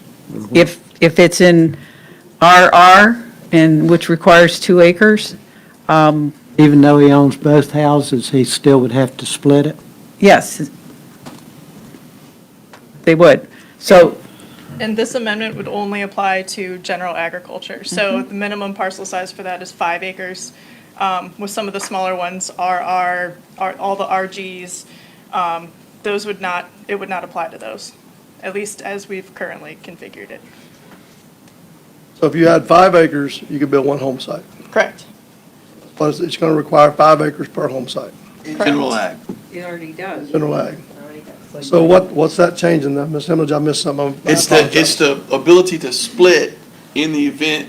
So we've had a couple people come to us and they want to put another home on their A2 property.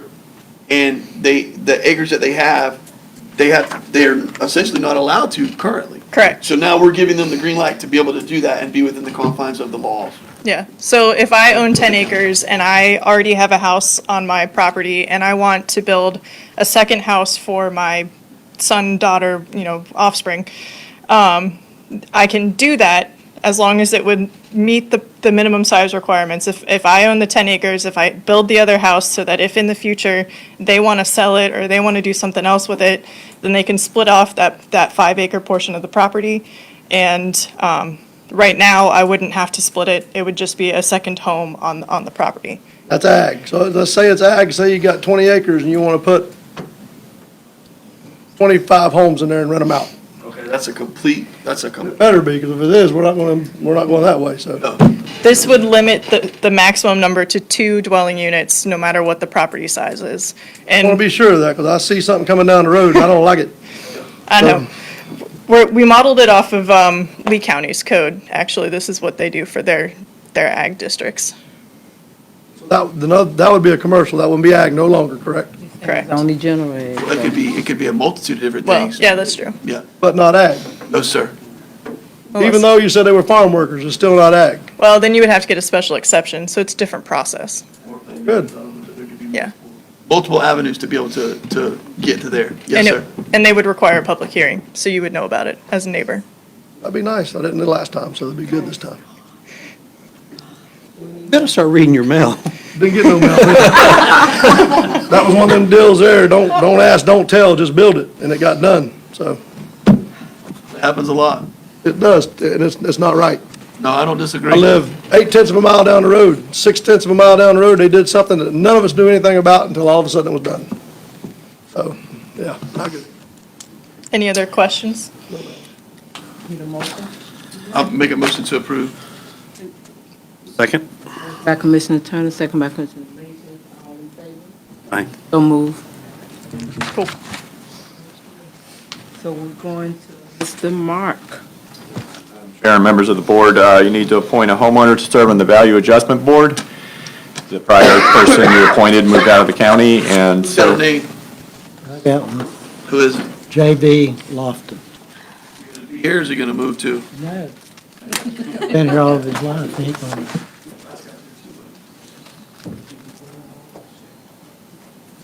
Recommend J.B. Lofton. Jr. Second.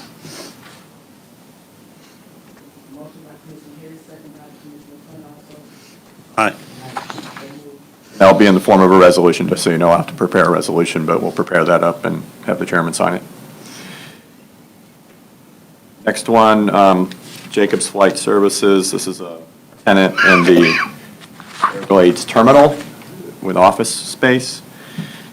Behind on the rent, not having insurance, been working with him a lot to get him into compliance. He supposedly delivered a money order or a cashier's check. I mean, I'll move. did receive it, but I'll make a motion for option one. What is option one? Look, did you get the check? You say suppose. well, he said today he was delivering, he had a picture of it that he sent to you, a picture of the check. But we would ask for authority to initiate litigation. It's kind of been an ongoing thing with him, and we still don't have the insurance from him. So we're not going to file suit tomorrow. We're going to give him a little bit more time, but then we don't want to have to keep on Have to playing. come back to here, right? Yeah. Carson, you asked, What is option one? authorize the filing of litigation to have Jacobs Flight Services evicted from the premises and to recover the amount owed. So we're gonna evict Jacobs Flight Service. But it's not Jason Jacobs. I'm not paying the bills. It's in, That's what, I understand. I don't care who it is. What I'm did saying is, himself, to tell you the truth. We But we're also saying that we're going to wait another couple weeks and work with him, as we've already worked with him, to try to get the last pieces of the puzzle so that we don't have to file the suit. But we want that authority now so that we're not playing this game of cat and mouse you where have the we're. ability to say, this Yeah. is what's going to happen if you don't. Right. Absolutely. Well, second Raymond's motion. By Commissioner Glazer, second by Commissioner Harris, all in favor? Aye. Next item is to seek an Attorney General opinion regarding golf cart operation on roads within Central County Water Control District. Make a motion to approve. But quick question, I'll second that, but we already had an Attorney General's opinion on something. Yeah, that was about whether we could allow or regulate ATV or off-highway vehicle operation, or whether we were preempted. Yeah, they told us, you're out. Well, ATV, we already have authority, but we have to, Lower the speed limit. yeah, on off-highway vehicles, or ROVs, recreational off-highway vehicles. What's the goal? What are we trying to accomplish here? Let me ask it differently. What are we trying to accomplish? Do we want people to be able to drive their golf carts or not? Allow the golf carts in Montero. They'll allow the golf carts. But the issue is that we're not sure that we have the jurisdiction for that. Over their roads, because the statute, You're driving a golf cart down Montero. Who gets you in trouble? We- Okay, so the sheriff is issuing? well, I don't know that he's going to, but or is, I'm just saying he can. It's Okay. not allowed right now. It's not allowed. So we're trying to see if we can allow it. Correct.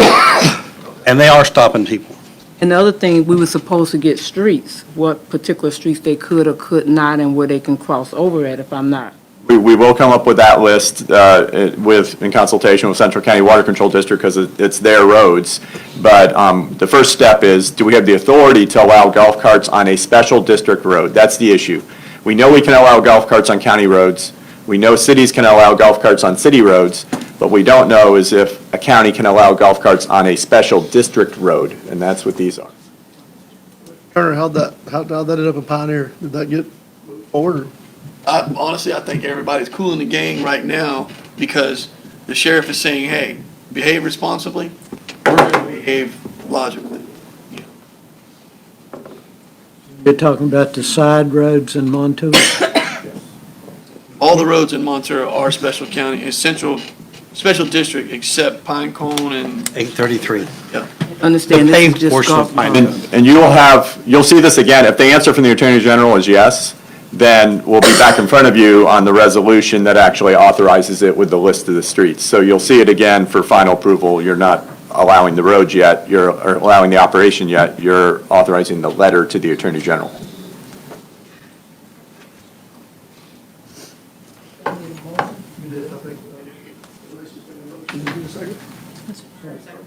Yeah, Commissioner Turner, you got it.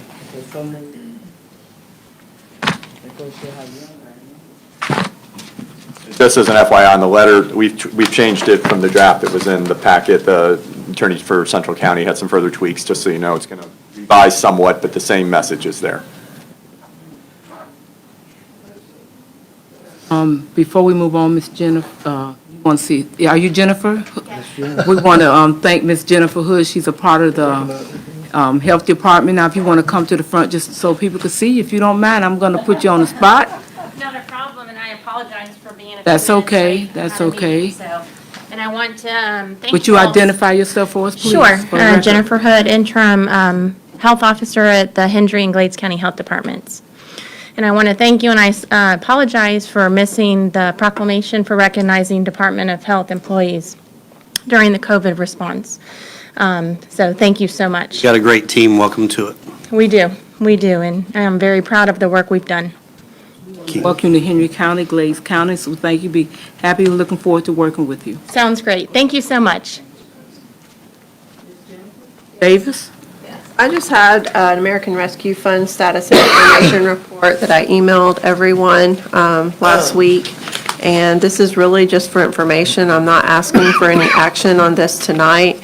If you all have any questions on it, we can talk about it, or you can call me or email separately, and we can get into more details. We anticipate the final rule to come out in September.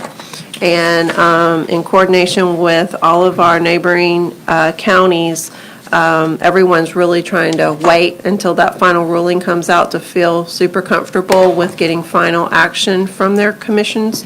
Depending on, there is some counties that have moved forward because maybe their projects are so cut and dry based on the FAQs that it's not a question.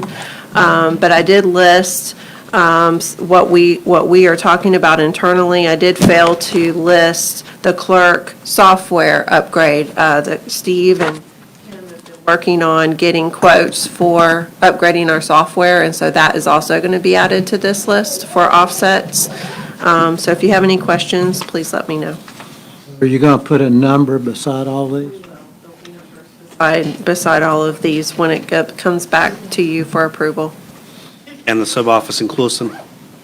That, it's part of that. I kind of grouped it in with, I thought I did with the language with one of these items, facility improvements in general. But I could be more clear, and we can make it a separate bullet point. When can we start on these? We got half of the money? We do. We've received half of the money. Got to get a good game plan. And the last item I have for you is for your trim rate. So we talked about at the budget workshop, setting the trim rate, and the recommendation from staff is setting trim at 7.4007. You can go down from that number. Madam Chair, I make a motion to set trim at the recommendation by the county administrator at 7.400. Is that the number? 007. And then I'd also like to challenge the county administrator to do everything in her power to bring us back as close as we can to 7.19222. Do it. Aye. Point is old business. Any comments on the old businesses in your report? This is a public hearing. Anyone from the public wish to speak at this time? Any other report? If not, Mr. Iglesias. There was some miscommunication from Congressman Mario Diaz-Balart's office, but to address our county, But at last week's city commission meeting, there was a resolution that the city of Clewiston County Commissioners unanimously voted on to support, and it's with all the issues going on in Cuba right now. And it's just basically to show solidarity, and Congressman Mario Diaz-Balart has been helping fight in Washington along this. It calls for the release of all political prisoners and for the end of acts of repression. Honors the courageous Cuban people for daring to stand up for the Cuban regime. Recognizes the brave pro-democracy and human rights activists. Urges other democracies, regional and multilateral organizations to affirm that violence against the unarmed people of Cuba will not be tolerated. Expresses solidarity with the long-suffering of Cuban people and their demands for a genuine democratic transition, and calls on the international community to stand with the struggling people from Cuba for their freedom. So, you guys entertain a motion to support that resolution? So moved. Second.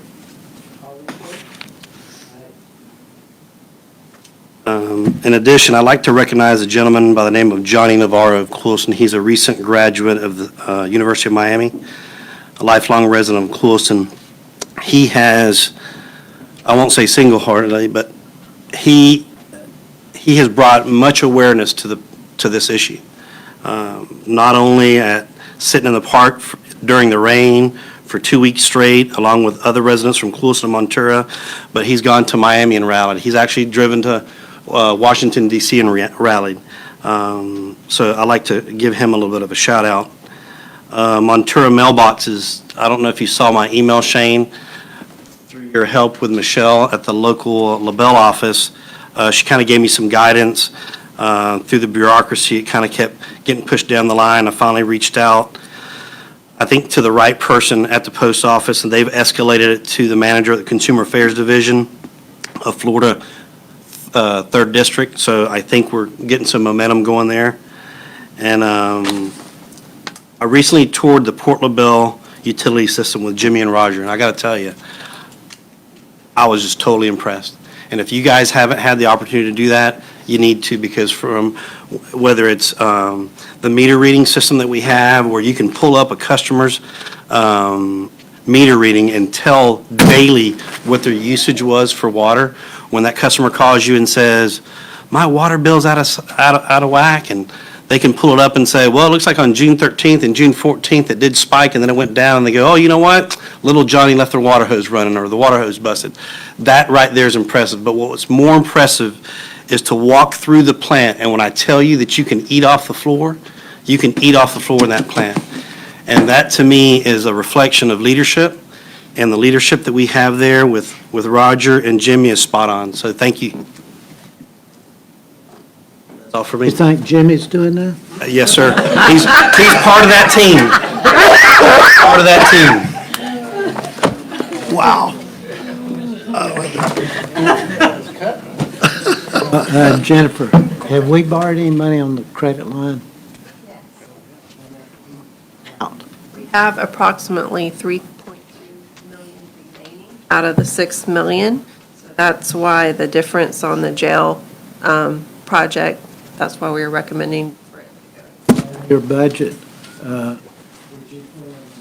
putting in the budget so much payback per year? It's already built in. The It's payment built is in. already in the budget, yes, sir. It's 450. 450? Yes. Won't tell Carson about the chickens in North LaBelle. They used to complain about them. So we sent code over there and animal control and everybody. Okay, nobody in North LaBelle knew who those chickens belonged to. We'd go up to them, you can't have those chickens, well, they're not mine. Can't control the chickens. Ducks. I did run over some. That's a comment you should have kept. Commissioner Turner. Good, thank you, Ms. Byrne. All is well. Thank everyone for coming out today. This meeting is adjourned.